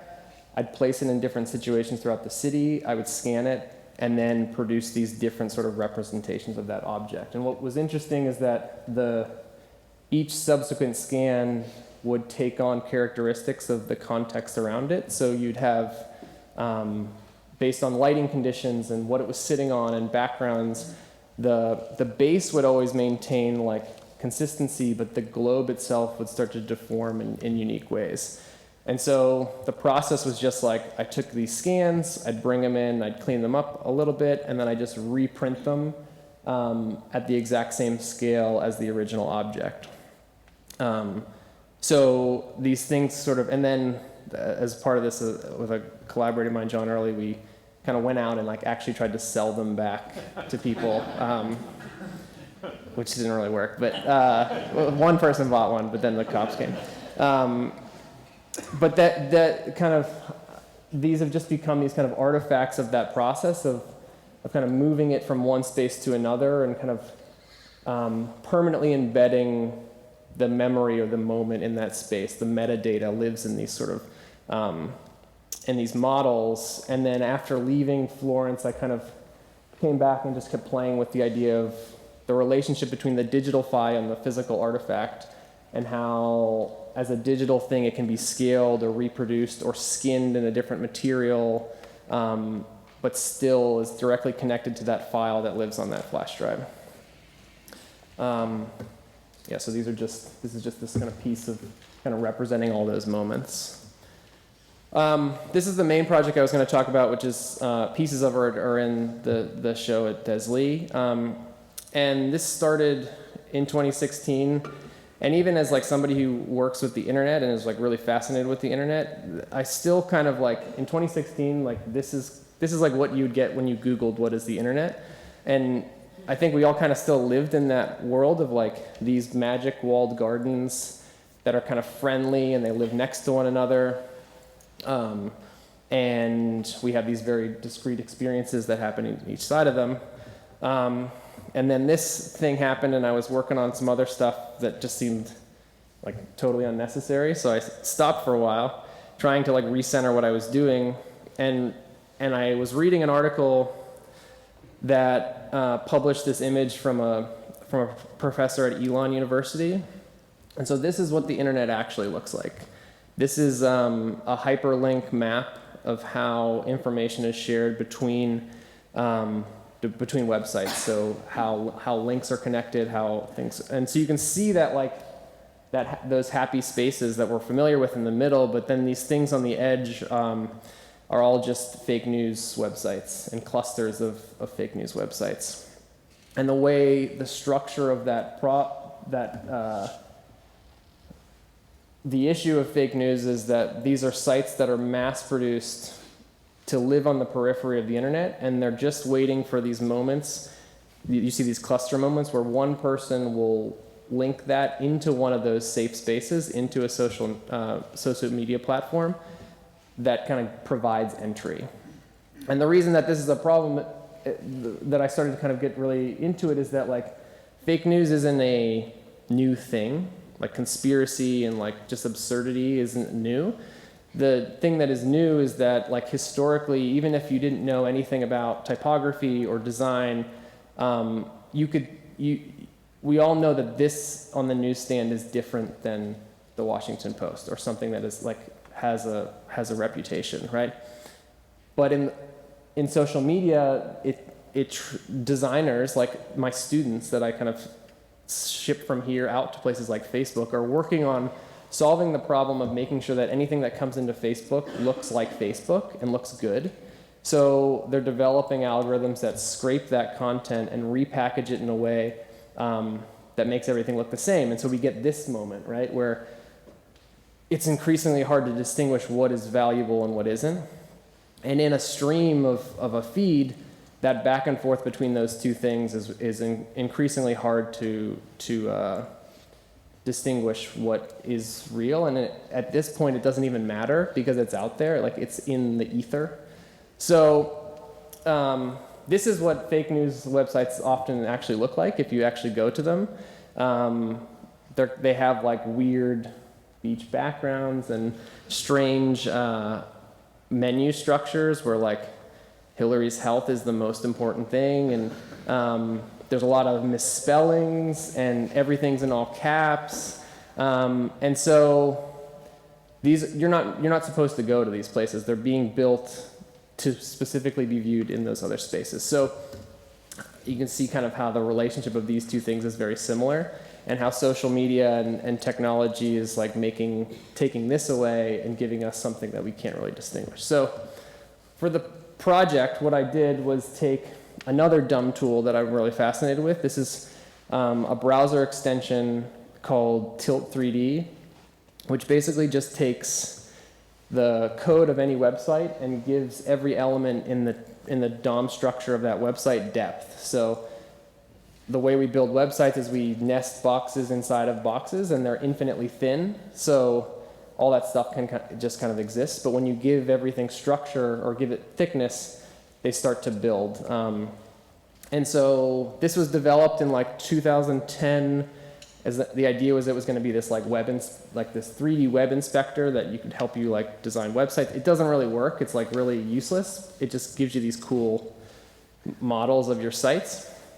So the whole process of this that I'm sort of still doing is I've just been collecting known fake or imposter websites, which has become another piece because I'm really fascinated with the domain, like the names of these places and how some of them are sort of live in absurdity, but some of them are also just trying to be like really close to things that are familiar, right? So they're like taking on some of the cues of other sources of information. But the process was just basically to take all these sites that I collected, you plug them into Tilt 3D, and just see what they spit out. So this is kind of what a reliable news source tends to look like. It's a low sort of, it's a very low city. I call them, they look like cities, obviously. But it's like it's low. The volumes are very solid. They sort of share a similar size moving vertically. There's not a lot of clutter. This is what a fake news website looks like a lot of times. So they're super tall. They've got kind of this bombastic architecture. There's junk all over the place. There's cantilevers. This is a big comment tree for a website here, actually based in St. Louis. But a lot of this stuff is just clickbait and advertisements, right? There's no real content on this site except these. You can see those two little like sunken gardens. That's the only space on this entire website where there's like actual information, let alone if that is reliable information. The rest of this is comments, clickbait, junk, right? And it's because nobody really cares what this looks like or how it's built or how efficient it is, whereas a team at the Washington Post or the New York Times, they have a full team of people working to make sure that that thing runs as efficient and elegant as possible. So they're stripping away all that junk. So these are just some other ones that I really liked. This like big, super skinny tower in the middle. This is another one like with this crazy cantilever thing. So the process for this whole piece was to do as little as possible, was just to like collect and then try to repurpose these forms in different ways. So this is the last one. This is like the one I actually focused on the most because this kind of thing that happens along the right edge is super fascinating as a tower. And that's just like clickbait. And clickbait is designed parasitically to like just make sure it's on top of whatever it's attached to. So they're like intentionally building these really tall things. So over the past couple of years, I've been kind of trying different methods to take that object or that file and output it in the most seamless way possible, which is to say, like, I don't want to touch it in any possible way. I don't want to abstract any of that. I want it all to come directly from that file. So the first step has been like just directly 3D printing these things, which worked okay and not okay sometimes. I've also just been like going straight back and just laser cutting and laminating these things to get as close to the form as I possibly can. And then also kind of abstracting it outside of the scale of the computer. So to say, I want people to approach these things as artifacts or as objects or spaces and not as websites, and come to that later. This is another piece that's in the show that is basically just taking that Facebook feed, that kind of ping-ponging of reliable and unreliable sources, and just figure grounding it to show like just how similar both of those spaces actually are. And this is the most fun piece of this project was I took the models and then I hired an architectural renderer to render them as if they were real cities. And so that's like an amazing process, because he was coming to it like I was a client and asking like things about this as a real thing, like what materials are we talking about, like what's the weather like, all this sort of things. And so we created this like fantasy of this space that is, I mean, it's real, it's a real thing, but it's not a city, it's a website, and we're sort of playing around with like which types of information should be which materials, et cetera, et cetera. And so this is the way that I typically show these things, which is putting the sort of artifact and the speculative city kind of in parallel to one another. So the object sits in front and is devoid of material, but then the rendering sort of brings in this like life of like what it would be like to actually occupy that space. So that's it. Thanks.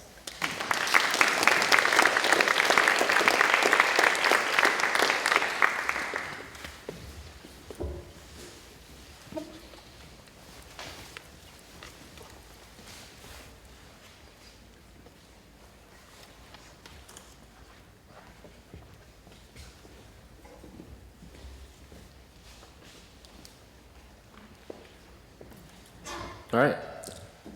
It's weird hearing your echo. Okay, so I'm going to start out being pretty dry, actually, so I apologize for that. And in fact, really matter of fact as I possibly can. And I'm going to talk about 4 projects, 2 projects that were done approximately 4 years ago, 3 to 4 years ago, and then 2 projects done more recently. These are 2 books, 1 office, and 1 studio. And so I'll go ahead and start off with this project that was done in 2015. It is a book that has been made to fit the exact volumetric boundaries of the drawer that it occupies. The book itself is a copy of the Old Testament of the New King James Bible that has been pretty much enlarged. All of the punctuation, spaces, and gaps have been removed out of the text. That was downloaded from the Gutenberg project.org and reconfigured in such a way so that, as we kind of go through, fills the exact volume of this drawer. This is a variable project. It has multiple iterations to it. An earlier version in situ on the upper left, and then another version on the lower left. And as you can kind of see on the right, the text fills the entire volume of, let's say, a 235 millimeter by 64 millimeter by 257 millimeter volume. Now, what this does is it takes, once we remove all of the spaces and punctuation, we have 3,224,618 characters remaining in the body of this text.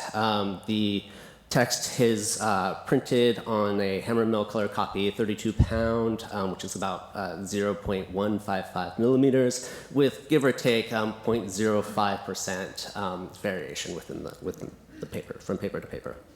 Now, in the example on the lower left, there are 410 sheets to be exact, which is about 820 pages double-sided. The characters themselves were adapted from a font that was designed by Arbrecht in his treatise on measurement, but it is variable, which means that in each iteration of this book, the text changes size, width, proportions, etc., depending on the number of pages, the thickness of the thickness and proportion of the volume, etc.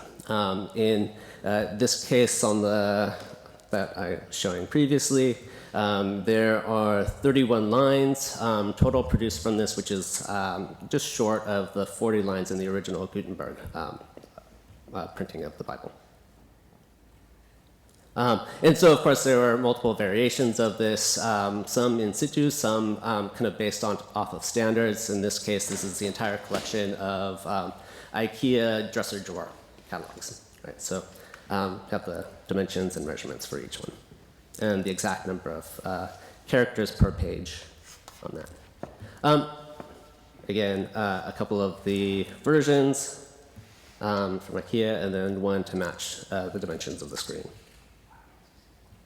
Okay, so I work on these smaller projects, these books, to help me conceptualize and think of problems in architecture for other projects, the things that end up becoming spaces or things that end up becoming buildings. And so, concurrent to that book, I had been asked to put together or design an office for a space called Machine Project in Los Angeles. This was an Echo Park in 2016. The space was it's a nonprofit gallery space. The size of the office space it's quite small, 17 feet by 17 feet. And there was a general need to give access to a bathroom that had been in the back of the space while carving out a small area for an office. Previously, before my sort of design or my move into that space, it had pretty much just been a walk-in closet or walk-through closet. And so one of the curious features of the space or of the prompt was it being a nonprofit. They had a small budget set aside that was remaining from a previous grant. So it was like extra money that they could use. It was limited to $2,000. And because of the strange accounting of this, that $2,000 was directed only for material costs and not for labor and not for any other design fees. And so going through and I'll come back to some of these images, being appropriate designer, figured out the clear passages, the way to get access to the bathroom, the offsets, etc. I found that when I totaled up the material budget of all of this, it came out to $1,632.54. And so, wanting to maximize the material budget, I, of course, decided to increase the amount of drywall that I used, or at least the drywall system that I used. So I calculated a square footage cost of $1.52 per square foot for drywall. That includes paint, studs, drywall, screws, and two coats of paint, etc. And so what this means then is to maximize that $2,000 budget, that means a 63% increase in my drywall in the space. So that means 350 square feet of extra drywall.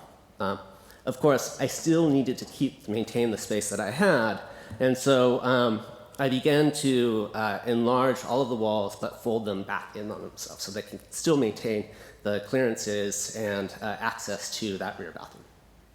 And so that's what we're seeing in these images here. Right, so as you walk through the hallway, there's a folded wall that folds back in on itself. The height is increased to 10 feet, etc. So this gets me maybe like 3 years forward, and this is a piece that I have in the gallery currently. This is something that I did with I have a new office as of last year with another co-teacher at SIARC, Amir Henry. Our office is Current Interests, and just as a general project, we were really interested in the role of hedges and the buildup of layers of plants that kind of seem to pervade in our neighborhoods, in our respective neighborhoods of Highland Park and Lamar Park in LA. And one of the things that we were noticing is that these layers of hedges were producing what we were kind of seeing as modes of privacy, right? Layers and layers and layers of privacy. And so we decided to make a book. So this is the second book that I'll refer to. In this case, the book is let's see, I believe I'll call it a quattro regulable elephant folio. So I mean, for reference, Audubon's Birds of America is a double elephant folio in terms of size. And so it is referencing a standard size of printing and processing of making books. And so this hedge is something that we've went around to our respective neighborhoods, collected 112 various species from 32 of our neighbors in Lamar Park and Highland Park, scanned, processed, and kind of captured all of them and put them into approximately 3,125 units that are distributed across the surface area of this image. It's this sort of large floppy thing that can reposition and pose within space. Right?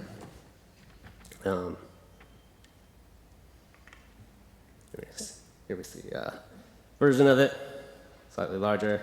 And certain things get captured inside of the image itself, right? And you end up getting cups, random other trash and debris that ended up getting picked up along with some of the scanning and the processing of this.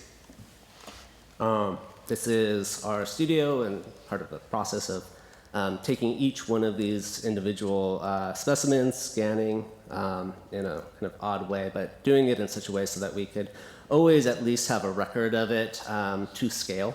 So we'd be able to measure the image from, as you can kind of see darkly, this ruler at the top.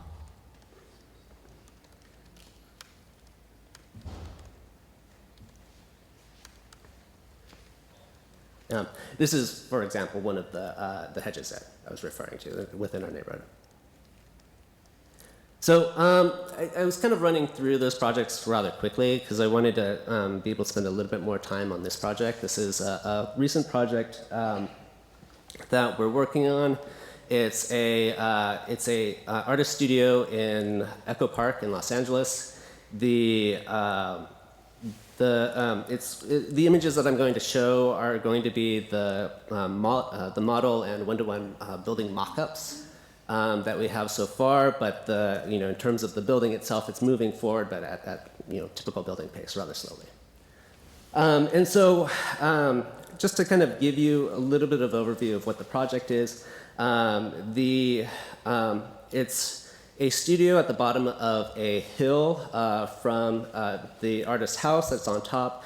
The studio itself was a kind of a square space, 892 square feet, with this cast concrete wall in the front. There was some flooding a few years ago. The existing house, which I'll show you in a second, is right here. So here we can see down at the lower left, this is where the studio is. It's covered with this large hedge, kind of taken over. And then it's a one-story building. We're going to make it into a two-story. And then up at the top of the hill is the artist's house, which he had painted a car primer silver. Right? So the entire house is all of the wood lapping, everything is painted a silver paint. With these still sort of window frames. Now, one thing that we're kind of observing, and that we were interested with the hedges in the previous book, was that in one of the front-facing windows, the client had covered with a piece of plywood, just a board of plywood, right? Even though the house is up the hill and nobody could really see, it reinforced this idea of redundant level of privacy that the hedges were producing in the previous book. And that was something that we were kind of keeping in our mind and interested as we were working on this project. It's just like all of the various layers that we can start to build up and think of as the things that come with the house. And so just to give you a general overview of kind of what the proposal of the general proposal of the plan or the studio is all of the walls, or 3 of the walls on the lower studio, it's all unreinforced masonry, which creates a huge problem for us in Los Angeles due to earthquakes. And so it required us to offset an internal structure from those walls. The siding of the property kind of has to stay. We can't remove any of the walls due to sort of grandfathered zoning regulations. And so we're building in a separate structure that will reinforce those walls from the inside and kind of hold and prop it up.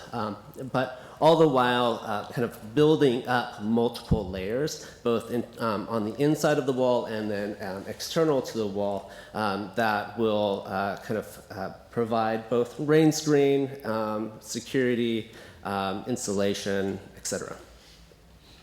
And so we can kind of start to see some of the layers here. This is the model on the left, the raised loft that we're including, so raising the wall on the right to cover it with the set of shingles, and that flop over and around the face of the studio. And then the internal structure, what we were seeing as a series of structures, steel structures at the time with the model that has since changed. A heavy silver blanket that drapes and droops down into the space and covers the wall, that stands in as I'll explain a little bit later, as both the installation for the space that's removed from the walls, but also doubles as privacy devices, things like window blinds, etc. And then another layer of structure on top of that. And so here, just kind of seeing the side of this model, this relationship between the studio and the house that's on the side.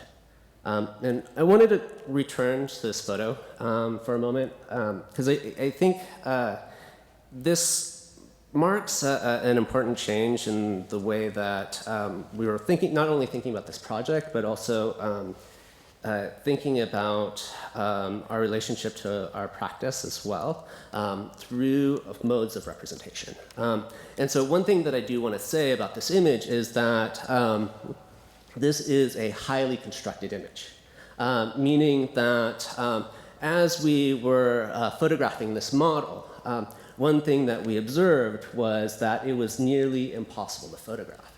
The silver house painted in the background always would continuously blow out the image from there, and that versus if we wanted to begin to capture, let's say, the nuance of color tones, these shingles, by the way, that I haven't mentioned, are painted a black that is nearly red that is nearly black and a green that is nearly black. So the upper shingles on the top, that is a reddish black, and then the lower level of shingles, that's a green that's nearly black color. And so we're looking at this issue that we can never in one single photograph either capture the full tonal range of blacks of the shingles without completely underexposing the house, the silver house in the back. Or if we did want to expose in the house in the back, kind of lose the nuance of those shingles. And so this pointed to, or at least for us, this sort of something that it's perhaps pretty obvious, but I think it is worth saying that embedded in any technology that we use, whether it's photography, whether it's any of the digital tools, whether it's scripting, AI, anything, there are inherent biases embedded within those devices and within the scripts or the algorithms. And those things, they become technologies of subjective decisions.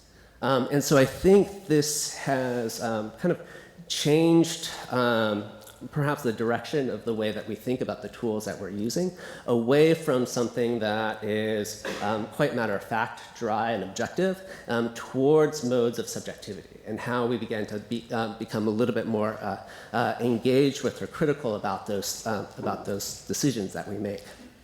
And so I just wanted to kind of put that out there for a moment before I continue on to some of the just kind of describing the rest of the project.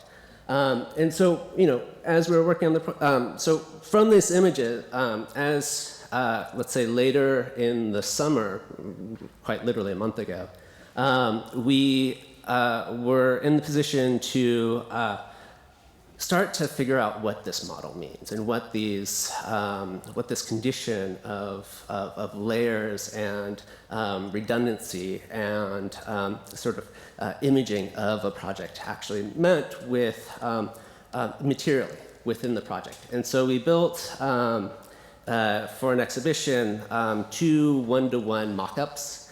These are dry lay mock-ups, meaning that kind of like thinking about like dry fit tiling. Each of the components of the building are kind of maintain their separation from one another, but are propped up in arrangement within the mock-up itself. So you can kind of see every layer, from the shingles to the stucco that is now kind of made onto sheet material that's separated from the wall itself, to a brick wall, to this window detail, which I'll talk about in a minute, to all the way through the unreinforced masonry wall to the back layers of the Tyvek blanket of the insulation paneling and the columns themselves. And so, one thing that we were observing is maybe true to the original photographs. All of the nuance. These are some of these images are from a photographer that the school that we exhibited these at had taken, and kind of returning to these images and realizing that again. The sort of decision that happens between overexposing the back, underexposing the front, and not getting the full range or depth of the nuance that we're actually building into the colors, and it has basically just disappeared. And so the images themselves are kind of coming back a bit blue. But again, this in person, this is a red that is nearly black, and this is a green that is nearly black. And so kind of going back to some of the model images and the layering that we start to see, I'm just going to go through a couple of the component details of this. First starting out with the shingles, the colors I had already mentioned. We were interested in the way that these things could hang off of the surface or off of a secondary structure and not necessarily be pinned or tied. And so we have, it's a little bit hard to read in this image just because it's so dark, but on this upper frame, each one of these shingles is attached through this leather strap. It's wrapped around and hung, supported. To this window detail. The window itself has, we made first with the windowsill, this is a rubber gasket windowsill. It's about 3/4 of an inch thick. There's a tongue that sticks out and flops over, so that's a pretty floppy rubber. It's actually 2 different densities of rubber. It's a 30-pound and a 50-pound rubber. 30-pound on the tongue side, and then it merges into a 50-pound rubber that maintains a degree of stiffness on the back side. And this is something around, I believe it's 7 gallons of rubber in that windowsill. To the window itself, the glass pane itself, the glass is a bronze-tinted mirrored glass window. And so on one side, we see on the right, it's reflecting the landscape that's just outside of the gallery that we were imagining, kind of bringing projecting the image of the landscape that had been in the site back onto the building itself. So returning that hedge to the surface. To the backside, which is then tints and tones the view outside of the studio. So let me go to the next. To these the frames. Now, as we're kind of working on these one-to-one mock-ups, we're also, kind of also trying to figure out how we're going to build this, given budgetary restraints, etc.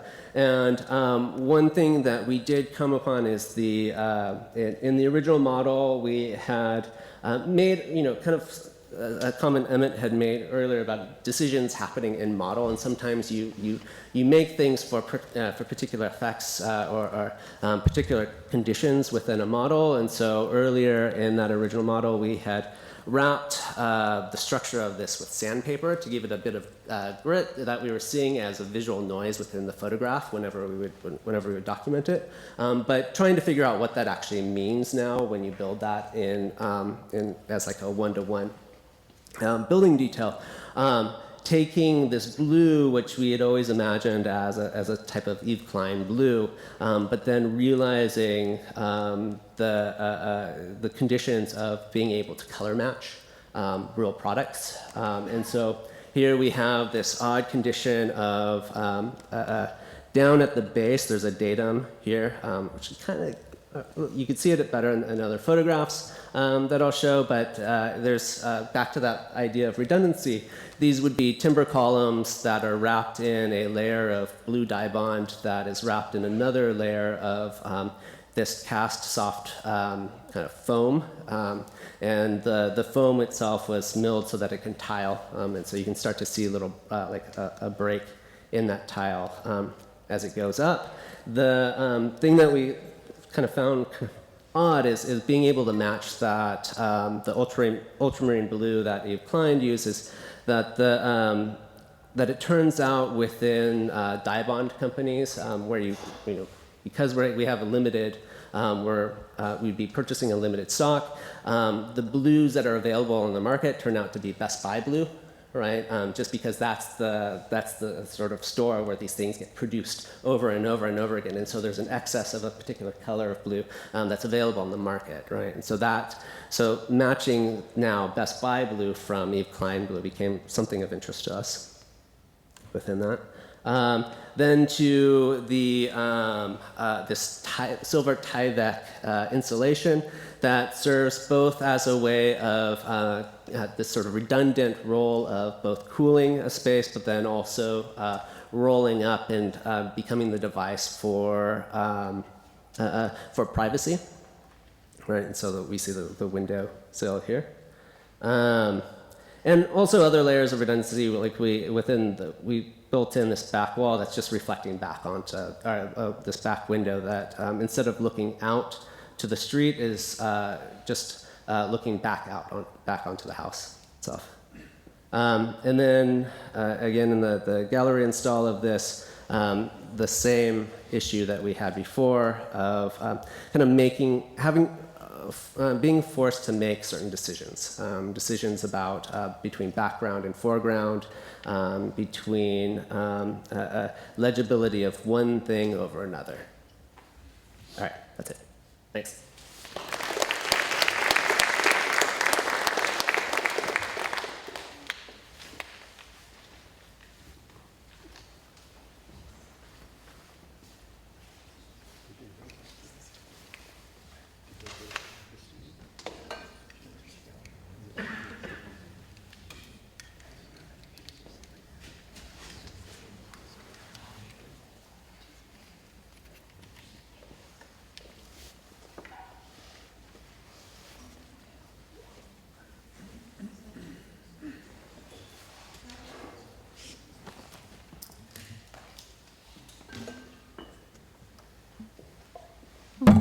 Hello, everyone.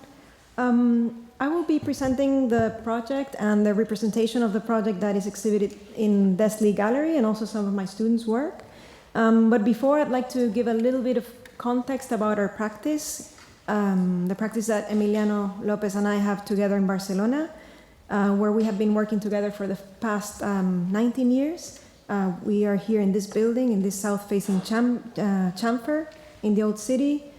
And these are the buildings and the life in the city that we see from our window, and the way we work surrounded by samples and objects. And for me, it's important to give this context because I think it reflects on the work. We work in a context where I think the role of the architect is valued and where the profession is somewhat protected. So for example, in Spain, to build a single-family house, you need an architect, so legally it's the only professional that can carry out this work. So our practice operates in a place, as Nader was talking last night, a place where we have the latitude to develop custom systems and have full control and also full responsibility of developing the construction details and also overseeing construction. Yet we must comply with very strict building codes. For example, by the end of the year 2020, the European Union Building Energy Performance Directive requires that all new buildings, both public and private, to be nearly zero energy. So the low amount of energy that these buildings require comes mostly from renewable. Oops, I'm missing the pointer here. Mostly from renewable sources. So in a way, we work in a classic way. We are constantly figuring out how to build within very tight constraints, and by keeping our office small, we can continue thinking about details by hand, surrounded by pieces of building catalogs and building codes. So these are some of the projects that we have completed. We haven't yet repeated a detail or a wall assembly. It's not very efficient, but every site and every project is unique, and we're constantly researching into ways and techniques of building, because it's something we're very interested in. Perhaps because we are used to working with very low budgets, we are interested in an architecture that operates within an economy of means and resources. And we're increasingly interested in the making of construction drawings.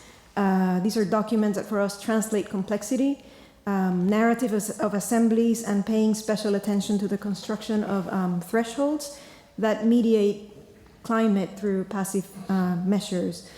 So these architectural openings, that for us is where the visible and the invisible elements and phenomena pass from one side to another. And as architects, we have the task of deciding the priorities of what to filter and also the intensity at which they pass from one side to another. So these are examples of, you can see, different techniques. So this is a steel and zip panel construction, cross-laminated timber and cork cladding insulation, double layer brick and wall and render, cross-laminated CLT with steel and external insulation, CLT with the wooden rain screen, concrete and ceramic lattice, and this is a project that I will explain. In fact, I will just explain a fragment of it, a piece of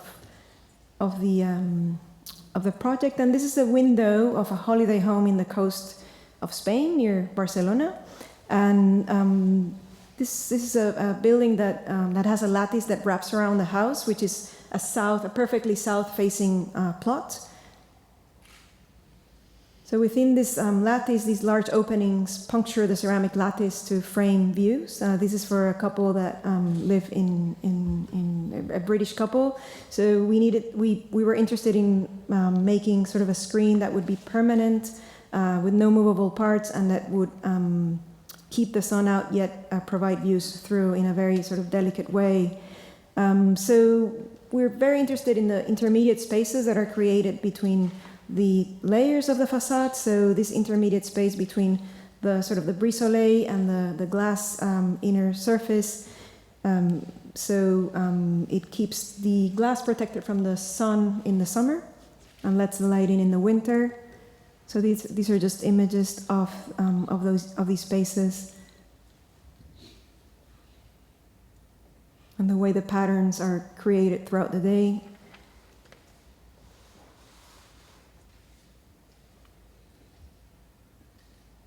These are in the summer with a very high sun.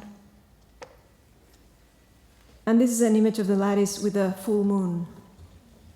So some of the work we did to sort of calibrate this screen, we're working with just traditional renderings to examine the light coming in at different times of the day and times of the year.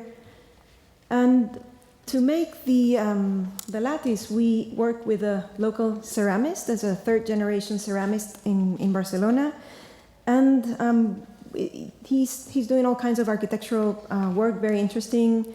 And we went to him because we were interested in doing this lattice, and we asked, "What is the simplest ceramic extrusion or ceramic piece that you can build?" And he said, "No, don't worry, I can do whatever you want. Just tell me any shape you want.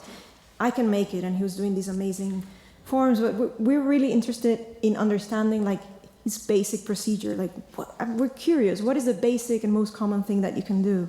And he showed us this piece here. This is actually like the most normal extrusion that it's used for a floor tile. Normally it comes together and it's sort of like you hit the piece and it comes apart. And then in the back it has a surface to grab the sort of the mortar. So we were very interested in working with this and creating sort of more sort of like a weaving with a simple piece. So we began working with this module as a way of developing the pieces. So a stencil was used to draw a glazing pattern on the tiles, so that no glazing would be where the vertical pieces would be placed. And this is after firing the pieces. We were left with a drawing pattern that not only guaranteed a good adherence of the vertical pieces, but also served to guide the tradesman in the assembly of the lattice.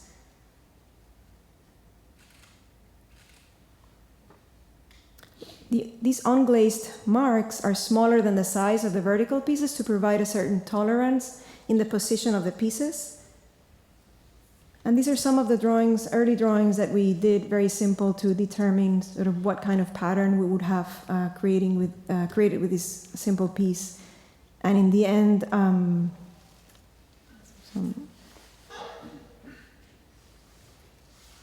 by testing it with the sun incidence, we came back and decided on the simplest pattern.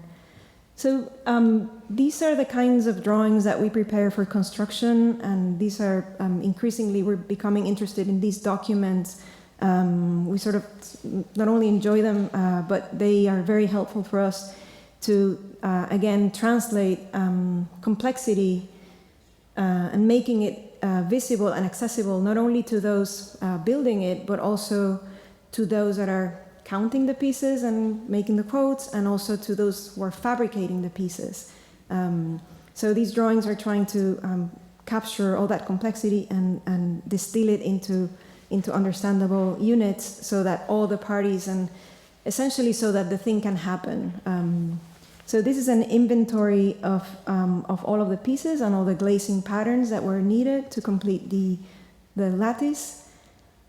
And these are the drawings of for example, the steel reinforcement. These were stainless steel rebars that were going through. They're indicated here in red. They're structural and calculated.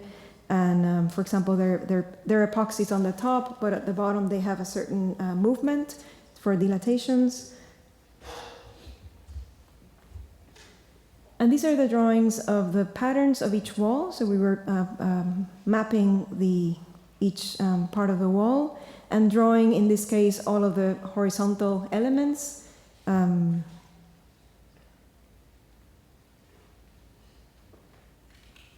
here showing the horizontal reinforcement between the pieces, which is, we have some images of the installation and the construction.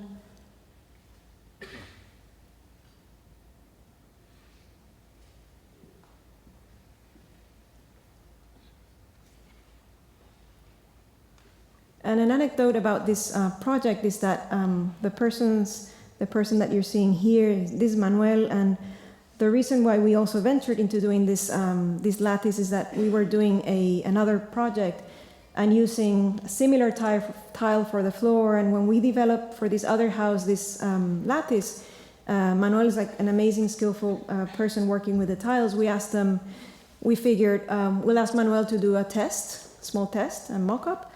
And if he gives us the okay, then we'll go ahead with it, right? So he said, yes, fine, bring me the pieces. We got the pieces from the ceramic, and Manuel built a piece sort of like this size. And we said, well, how do you see yourself doing? It's like, perfect, let's go on with it. So this is something that in our work we take a lot into account. If we can know who's going to be involved in all the aspects of the project, we like to involve that as part of the process. And work with that as a constraint, as material to design.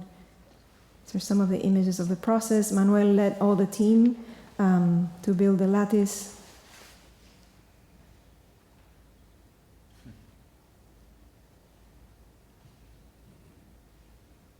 And the ceramic rests on top of a precast concrete beam, which in turn they rest on in situ sun-blasted concrete columns, and also on concrete prefabricated beams.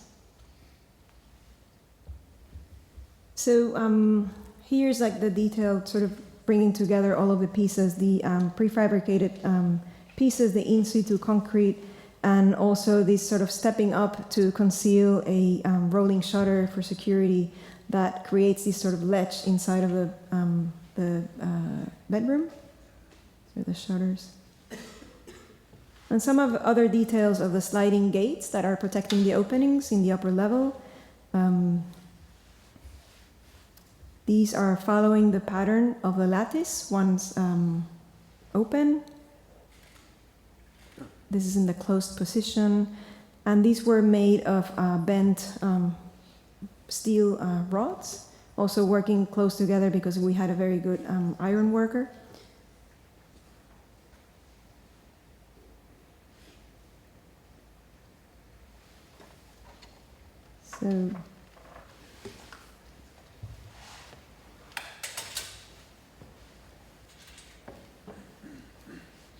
So going back to the piece that we have in the gallery, in 1971, German artist Blinky Palermo made Fenster 1 for the Cabinet für Aktuelle Kunst in Bremenhaven.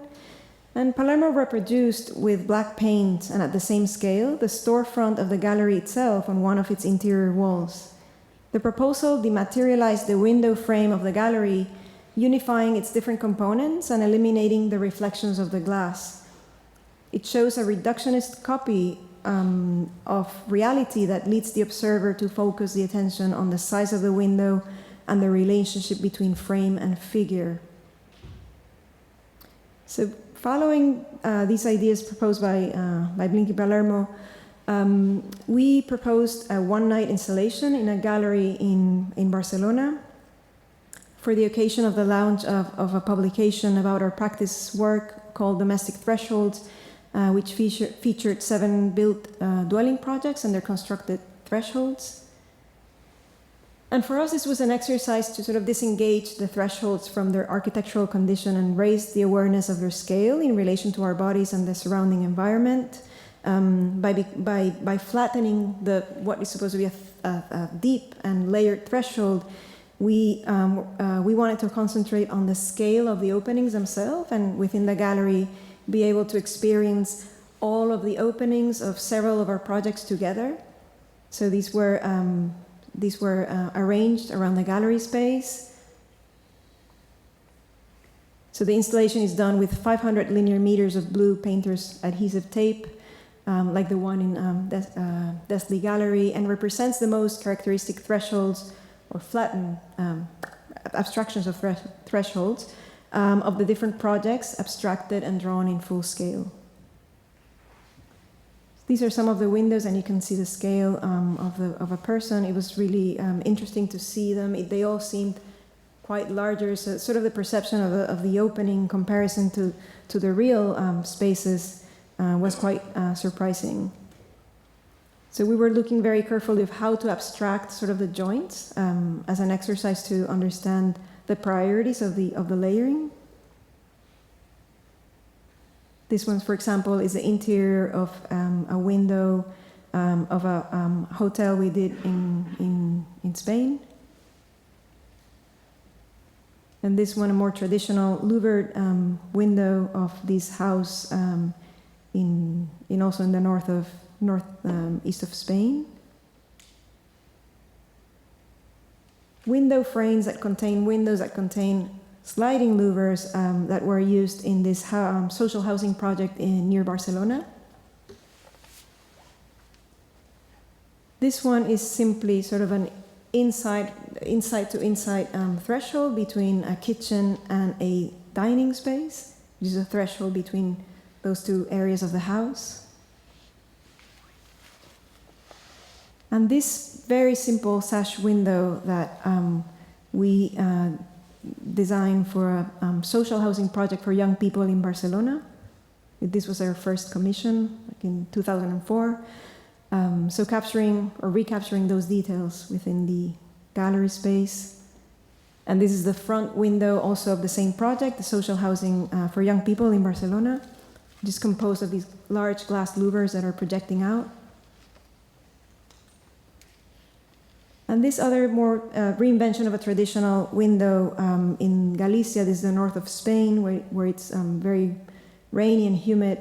And we were looking at the way doing sort of a traditional sash window, but detaching it from the sill so that when it was fully open, you could communicate. This was connecting to a garden, and it would have to address the issue of the water standing, to keep the wood as dry as possible. The one you've seen already.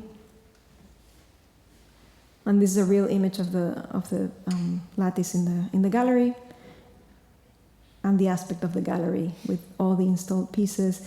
And it was really, as I said, a one-day event, and it was to host like this celebration of the book. These are the materials that we used to create it, and some of the process images that were used.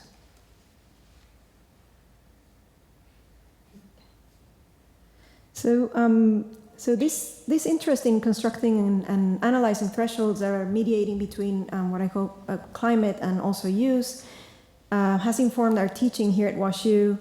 Both Emiliano and I are lucky to be teaching in the housing studio. This is our, I think, 5th year teaching it. And in the beginning of the studio, the students engage in an exercise where they create and rework a single drawing during 1.5 weeks. In my section, our projects are sited in Puerto Rico, where I was born and raised. And I asked my students to create a one-point perspective. This is the only limitation there's another one, it's a 24 by 24 inch drawing, where they can imagine a fragment of a dwelling space in an imagined collective housing building and draw one domestic activity adjacent to the outside boundary to, on one hand, for light and air, which is another way of describing the facade from the inside and in relation to the use. And another threshold that it's about the adjacency of this domestic space in relation to the communal space. So another way of describing sort of the front door from the inside. So one condition is that the first drawing should be made by hand and should describe the layers that compose this threshold and how the components might operate to provide shelter from the elements. And later in the process, they can build the space in a digital model, but it's important that they start with this just with one intention. And these are just two examples of iterations of of a student drawing where we have conversation about tectonics, how things work, how they're operating. And this is, for example, a final drawing by Mangru. And this is another example that have maybe a more extensive process. This is the first drawing that the student did, and she began with an interest or an idea of a central room with cross ventilation, shielded on each end by eastern and a western porch. So this is like sort of the seed of the idea of the space. And this is the development of that drawing, thinking of composition, lightweight, tone, the design of the elements that are keeping the elements out, how they might open, how they might close, what scale they should have, also introducing ideas of furniture, width of doors, the depth of the room. And then here, this is the point where the student transforms the drawing into a digital model. So more adjustments are made, and they can be more precise about how the layers are working. For example, like discussions about how to keep the movable louvers in the doors from clashing when opening. And these are 3D drawings that are traced by hand. And important was also to choose, I asked them to choose the moment of the day that this scene, where this scene is happening, how light strikes, and how can furniture tell the story of how you might be using those spaces. So you can notice that the thickness has been added to the small details start happening as conversations emerge. Sort of like this thickness is added to the door to contain the louvers when they're opened. And these shutters are added to move the hot air that rises in the interior, but also they can be shut in case of a hurricane. And just refining the scale of the elements. Oops, am I missing the final one? Something happened. Sorry, 1 second. Can you see this one? Or it's, for some reason, it's, sorry,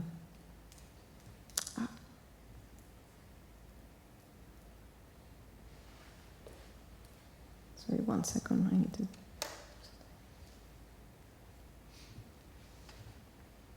I can't, well, do you see that, or? Okay, well, it's very small, but you can see the final, let's see. This mouse is not moving. Okay, well, you can see, sorry, that's not, the mouse is not moving sideways, I don't know why, but it's just stopping there. Anyways, and to the final drawing, which is this one. You can see my notes. And in this one, so ideas of working with the different graphics, and it was important also that the students chose the way that they were doing the drawing, the technique and the style, so that they could sort of own it in a way. So I'm going to start, and I'm sure I need to start from. Does anybody know? Center, slideshow. And start from play from current slide. Okay. Is that? Oh, so now here it is. Here it is. And these are other examples, not showing the whole process, but showing the final images. All of these had a similar process, shorter, some longer. But again, addressing ideas of mosquitoes and where is the, in this climate we don't have a thermal boundary, but the boundary is really about maybe where the insects or maybe where the intruders are. So talking about those ideas in housing. And again, techniques were completely free for each student. Thinking about the ambiguity of the climate and what's inside, what's outside in this place. Ideas of safety, sense of safety. So they all have a very specific narrative that needs to be observed very closely to decipher its spatial and tectonic virtues. So all of these drawings are sort of seeds to begin the housing project.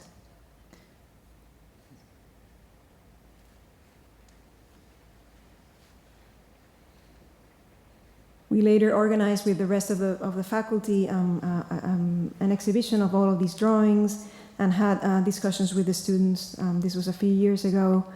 And recently, I have been exploring with the students similar drawings, but through printmaking. So architecture students working in the printmaking studios here in the school to also explore ideas of threshold and of space and representation. So these are some of the examples. This is also a studio that is in San Juan in Puerto Rico, working with these suburban structures and reconverting them into new spaces.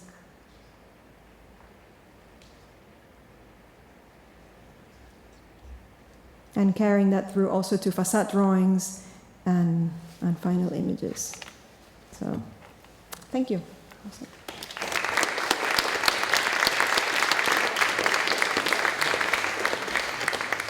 Okay. So now we're going to begin right away with the panel discussion. So I will ask all the participants to maybe come forward, or well, you're already more or less, and also the interrogators, so Robert McCarter and Patty Heyda. You can join us for the conversation. Thank you.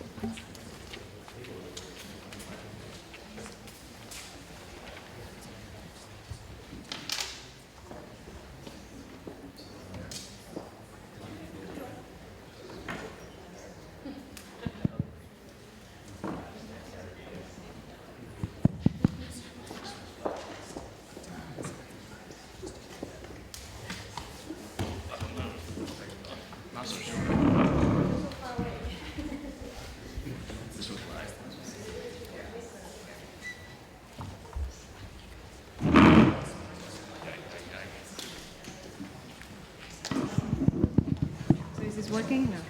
Hello? So, yes, this is working. Okay, so thank you everyone for the presentation.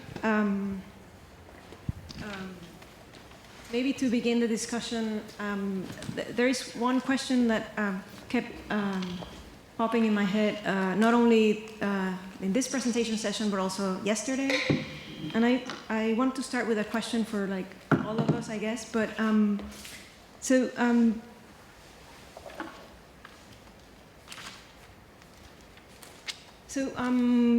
you thinking of the future when you work? Are you thinking of the future explanation of the work when doing the actual work?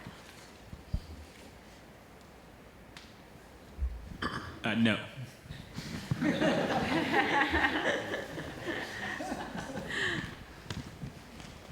Or to what extent is that sort of guiding the process, if at all?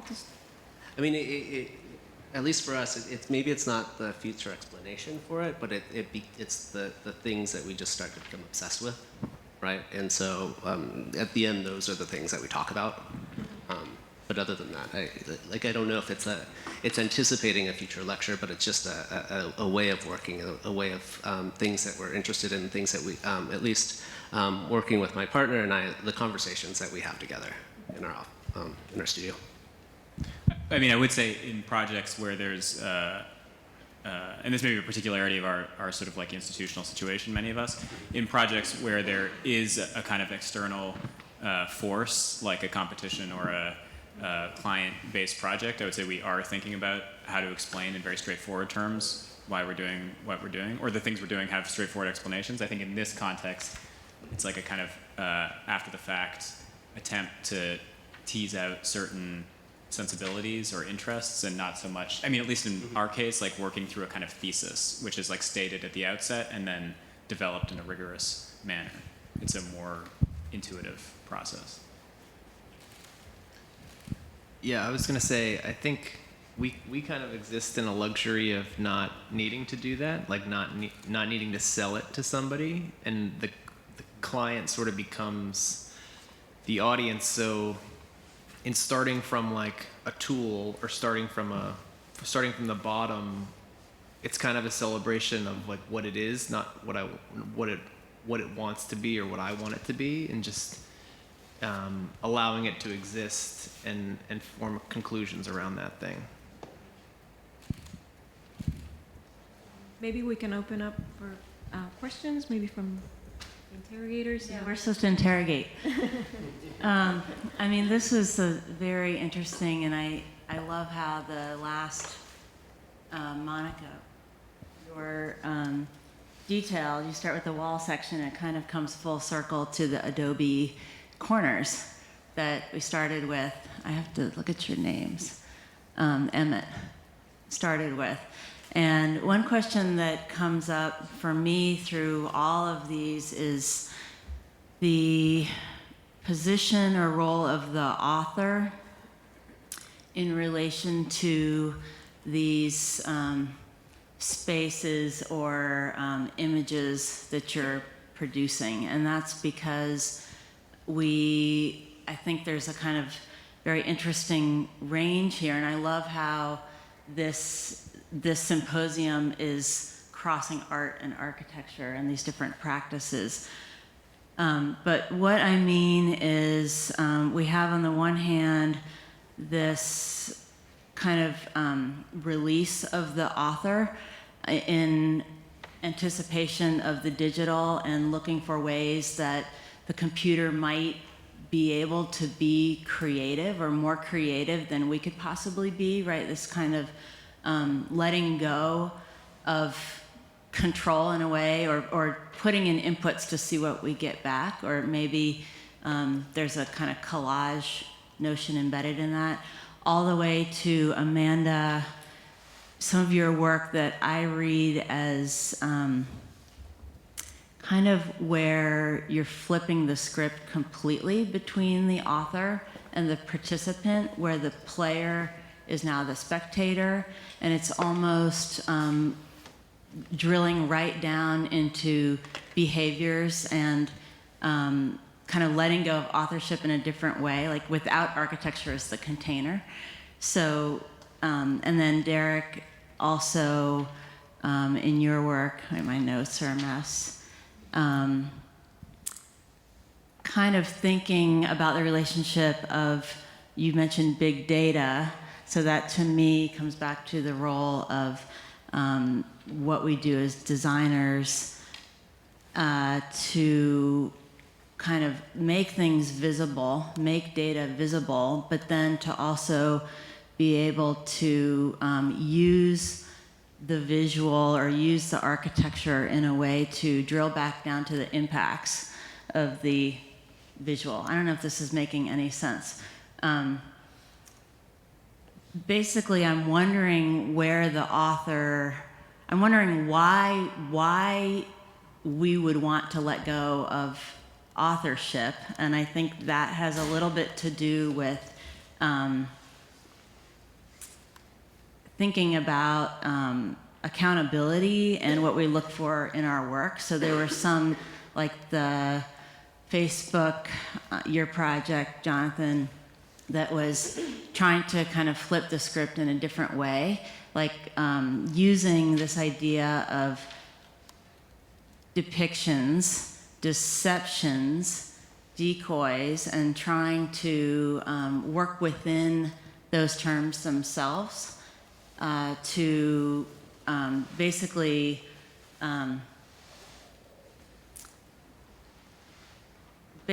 take what, we live in a world of deceptions, and you're now trying to take that and use this within the same system, kind of show or reveal the impacts of this or show what's happening. So making things visual. I don't know if I'm making any sense, but to me, this all has to do with the relationship of the author to the sort of space you're trying to critique or to the thing you're trying to make. And it also has to do with something about human experience and thinking of impacts of what we make and what we do. I'm kind of looking for positions on that side of things. Make any sense? In my perspective, from like teaching in the graphic design program, working with students who call themselves image makers, and who come in a program that's very rooted in like content-based narratives. There's been a shift.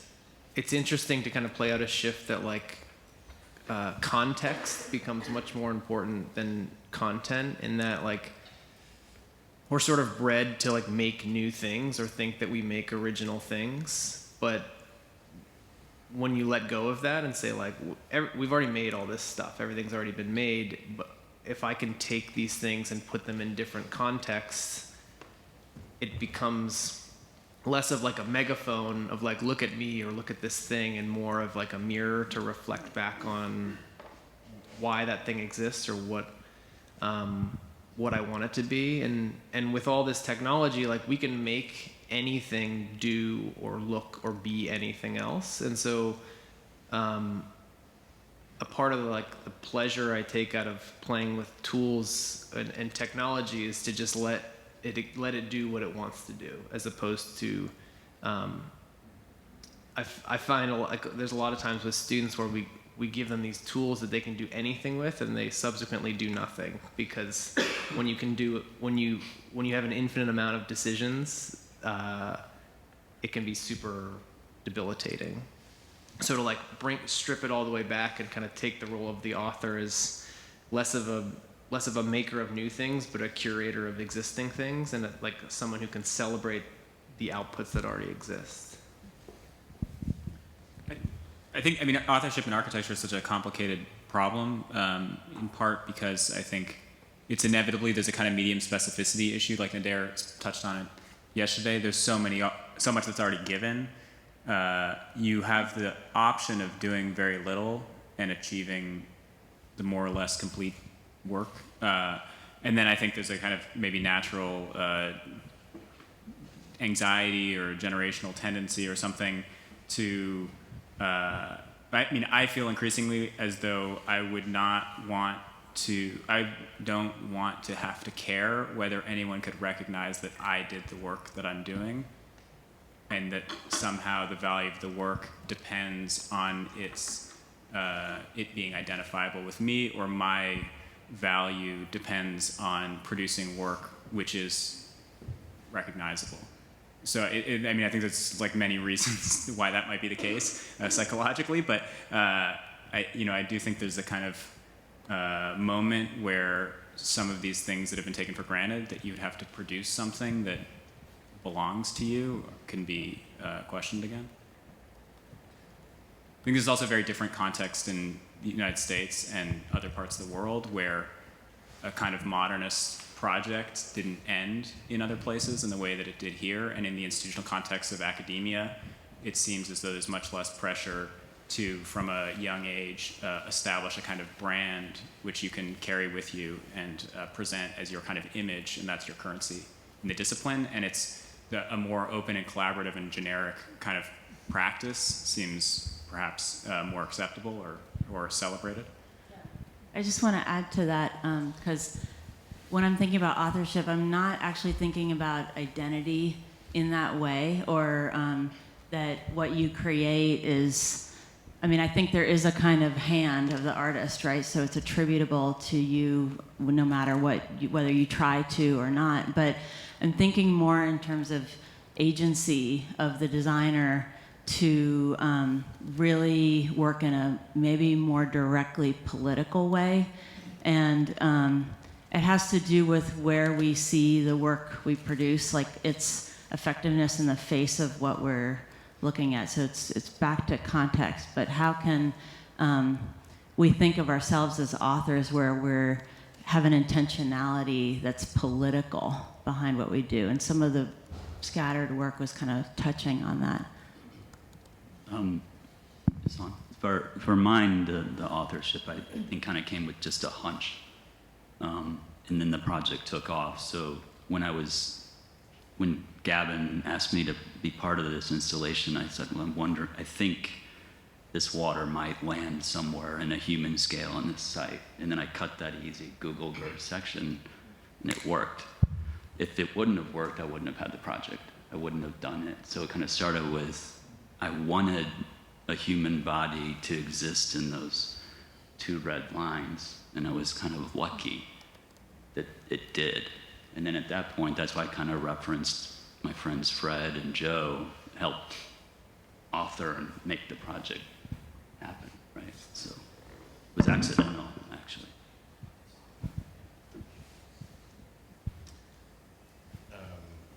Taking note of the time and the pressing desire for lunch, actually, I would like to make 6 general points, which might actually, hopefully not co-opting Mr. Gannon's work this afternoon, but they're more about the whole conference, perhaps, than the particular presentations today for me. And I'm speaking as someone who teaches design studio, who is a practicing architect, but also who teaches in the history theory sequence. So I would start with a question that I sense in a lot of the work, not all of the work, but it would be, to borrow the title of a GSD Design magazine issue from a few years ago, what about the inside? And what is it that we're drawing? And I detect a kind of obsession with surface, but mostly exterior surface. And as a historian, I find it interesting that we have critiqued the international style of the 50s as a formula which focused on the exterior. But also I wonder if today's formula, perhaps digitally driven, also focuses on the exterior, and is it really any different? And I would remind of Eileen Gray's critique of 1929 while the Villa Savoye was in construction. She said, of international style, emerging international style, forms and formulas are nothing. Life is everything.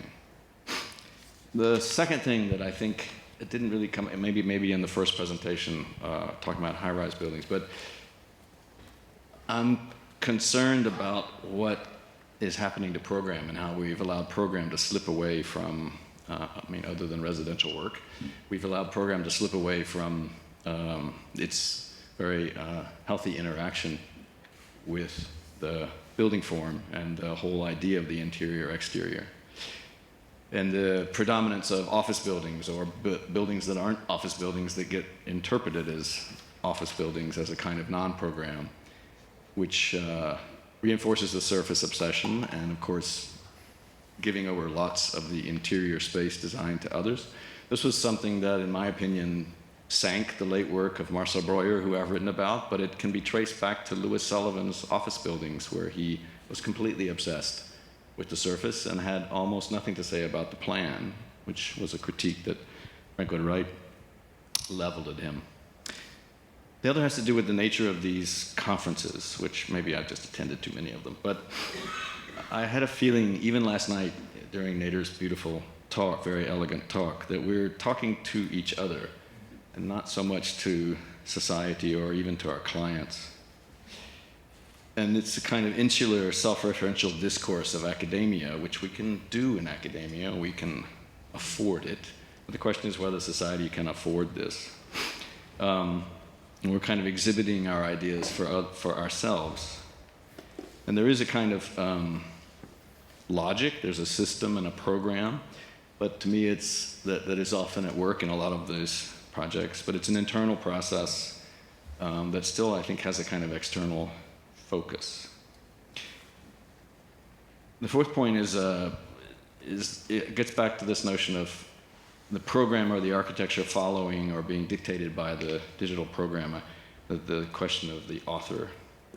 There's a sort of classic, strange introduction to one of Anthony Vidler's recent books on recent history by Peter Eisenman, where he recounts being on a jury at an Ivy League school, and he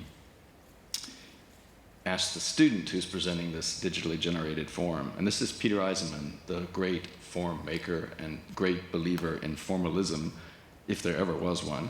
He asked them, so where did the form come from? How did you make this form? And the student said, the program made the form, I didn't make the form. And Eisenman says this is the most frightening moment of his entire career, which is a statement, I would have to say, for those of you that know him. The fifth point has to do with, and it continues the notion of generations of people, such as myself, who spent most of their career in academia, as well as stepping in and out of practice. And I've taught with generations of architects who begin their career and in fact define, I would argue, their architecture as being effectively an installation. I mean, Nader's review of his own work was a superb example of that. And along with that, the kind of ephemeral, impermanent qualities of that. And you get a paradoxical focus on freestanding, self-referential sculptural objects, or perhaps equally self-referential, immersive digital experiences. And I was struck in thinking about that, about Jonathan's statement that he didn't have enough patience, perhaps, to be an architect. And I do think it actually requires a tremendous amount of patience to be an architect. And I would just finish with a question of whether what we're talking about here can be measured against a critical practice, the notion of self-criticism, but that's determined or inspired by a criticism of the larger society and sort of context of our work. Can I respond? That is not a question, but you certainly may respond. I mean, I think, I don't want to sound negative, but I think we have to be careful about what constitutes authorship and what defines those things, and how different they are in the different fields of art. So, for example, the way I prefer to think about it is always from, sorry, this is going to sound really nerdy because I'm an academic, from Nelson Goodman, which in languages of art, he distinguishes the allographic versus autographic works. So autographic, what defines the work of art as opposed to centering it around the individual, is the association between a person defining the work of art as opposed to something that is allographic. Sorry if this is something that you all know. Something else is at play, let's say a musical score, the enactment of the work of art is what defines it. So that a musical performance is played perfectly according to the score is what makes it Symphony No. 5. If one note is off, it's no longer Symphony No. 5.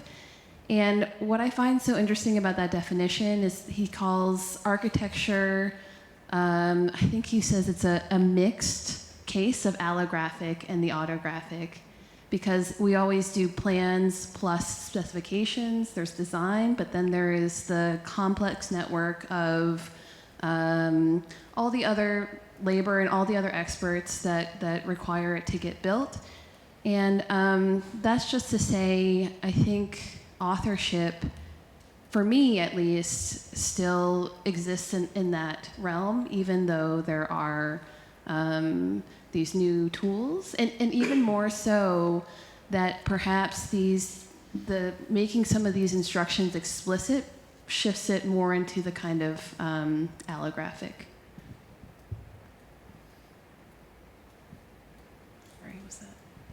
Anybody from the public would like to ask a question? Well, I have another thought that is kind of a carryover from yesterday, but it's attached to how you started, Michelle, in talking about composition as class that you're teaching on composition. And we've been looking at this green wall. Has anyone talked about it yesterday afternoon? Did it come up? Because this, I've been sitting here thinking, is this a decoy? Right? It's not a landscape, it's a wall, it's not part of the kind of ecological terrain of the campus in terms of connecting into a system.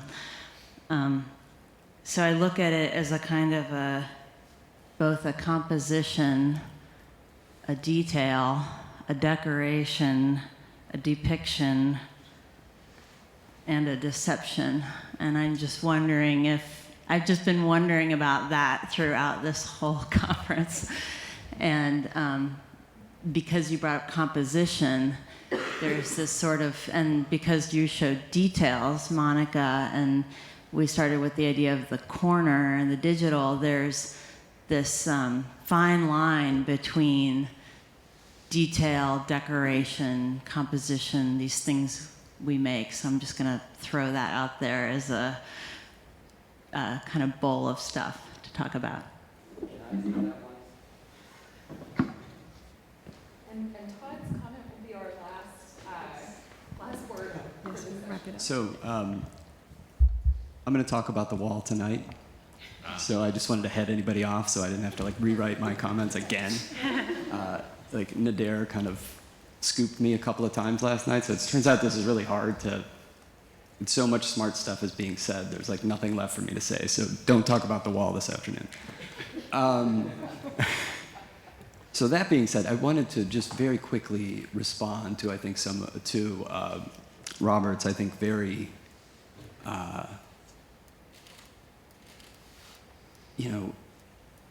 these are important questions that you're putting on the table, and I think that all of this work in some way needs to reckon with them. And I think that the way that the projects have been presented yesterday and today, there is a tendency to, they leave themselves quite vulnerable to the kinds of criticisms that you've leveled. That having been said, I was sitting here watching this panel go by a little bit, and I'm thinking, how could you possibly tie a bow around this group, because it's so diverse. And then at one point I realized that the way that you could do it is that each of these projects has to do with how the world that we operate in today is absolutely filled, every particle of it is filled with data. And each of the projects in some way had to do with that data being made visible, being made tangible.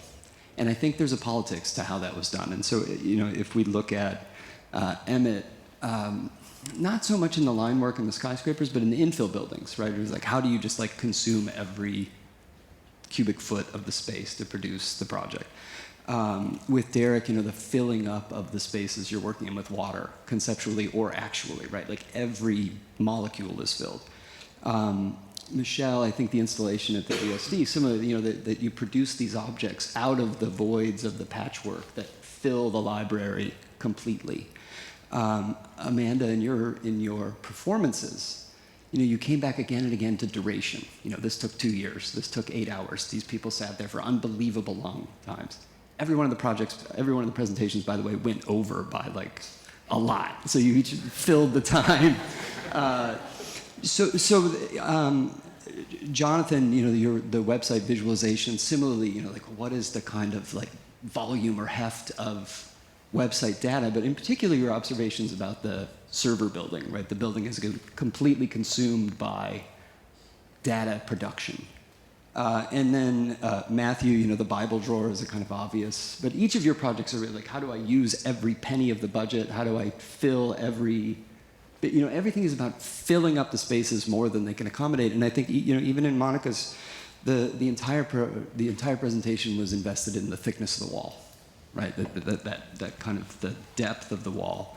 And so each of the presentations landed on an object that was about fullness. And I think that fullness had something to do with the kind of absolute pervasiveness of data and how it really does kind of impose itself on everything and everyone, and that we have to reckon with it at all times. And these giant imposing objects that are kind of inscrutable. So even the kind of crystalline objects that you're making as well, that data leaves this kind of residue and an idea of thickness in these kind of immovable things. And I think what does tie all of these presentations together is a recognition of that each one of them seems to be quite clearly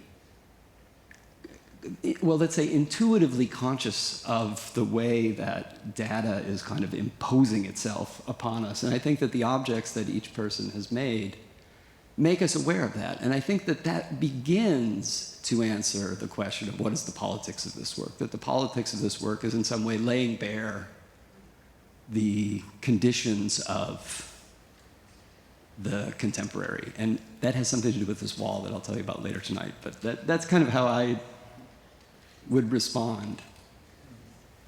Anyway. With that,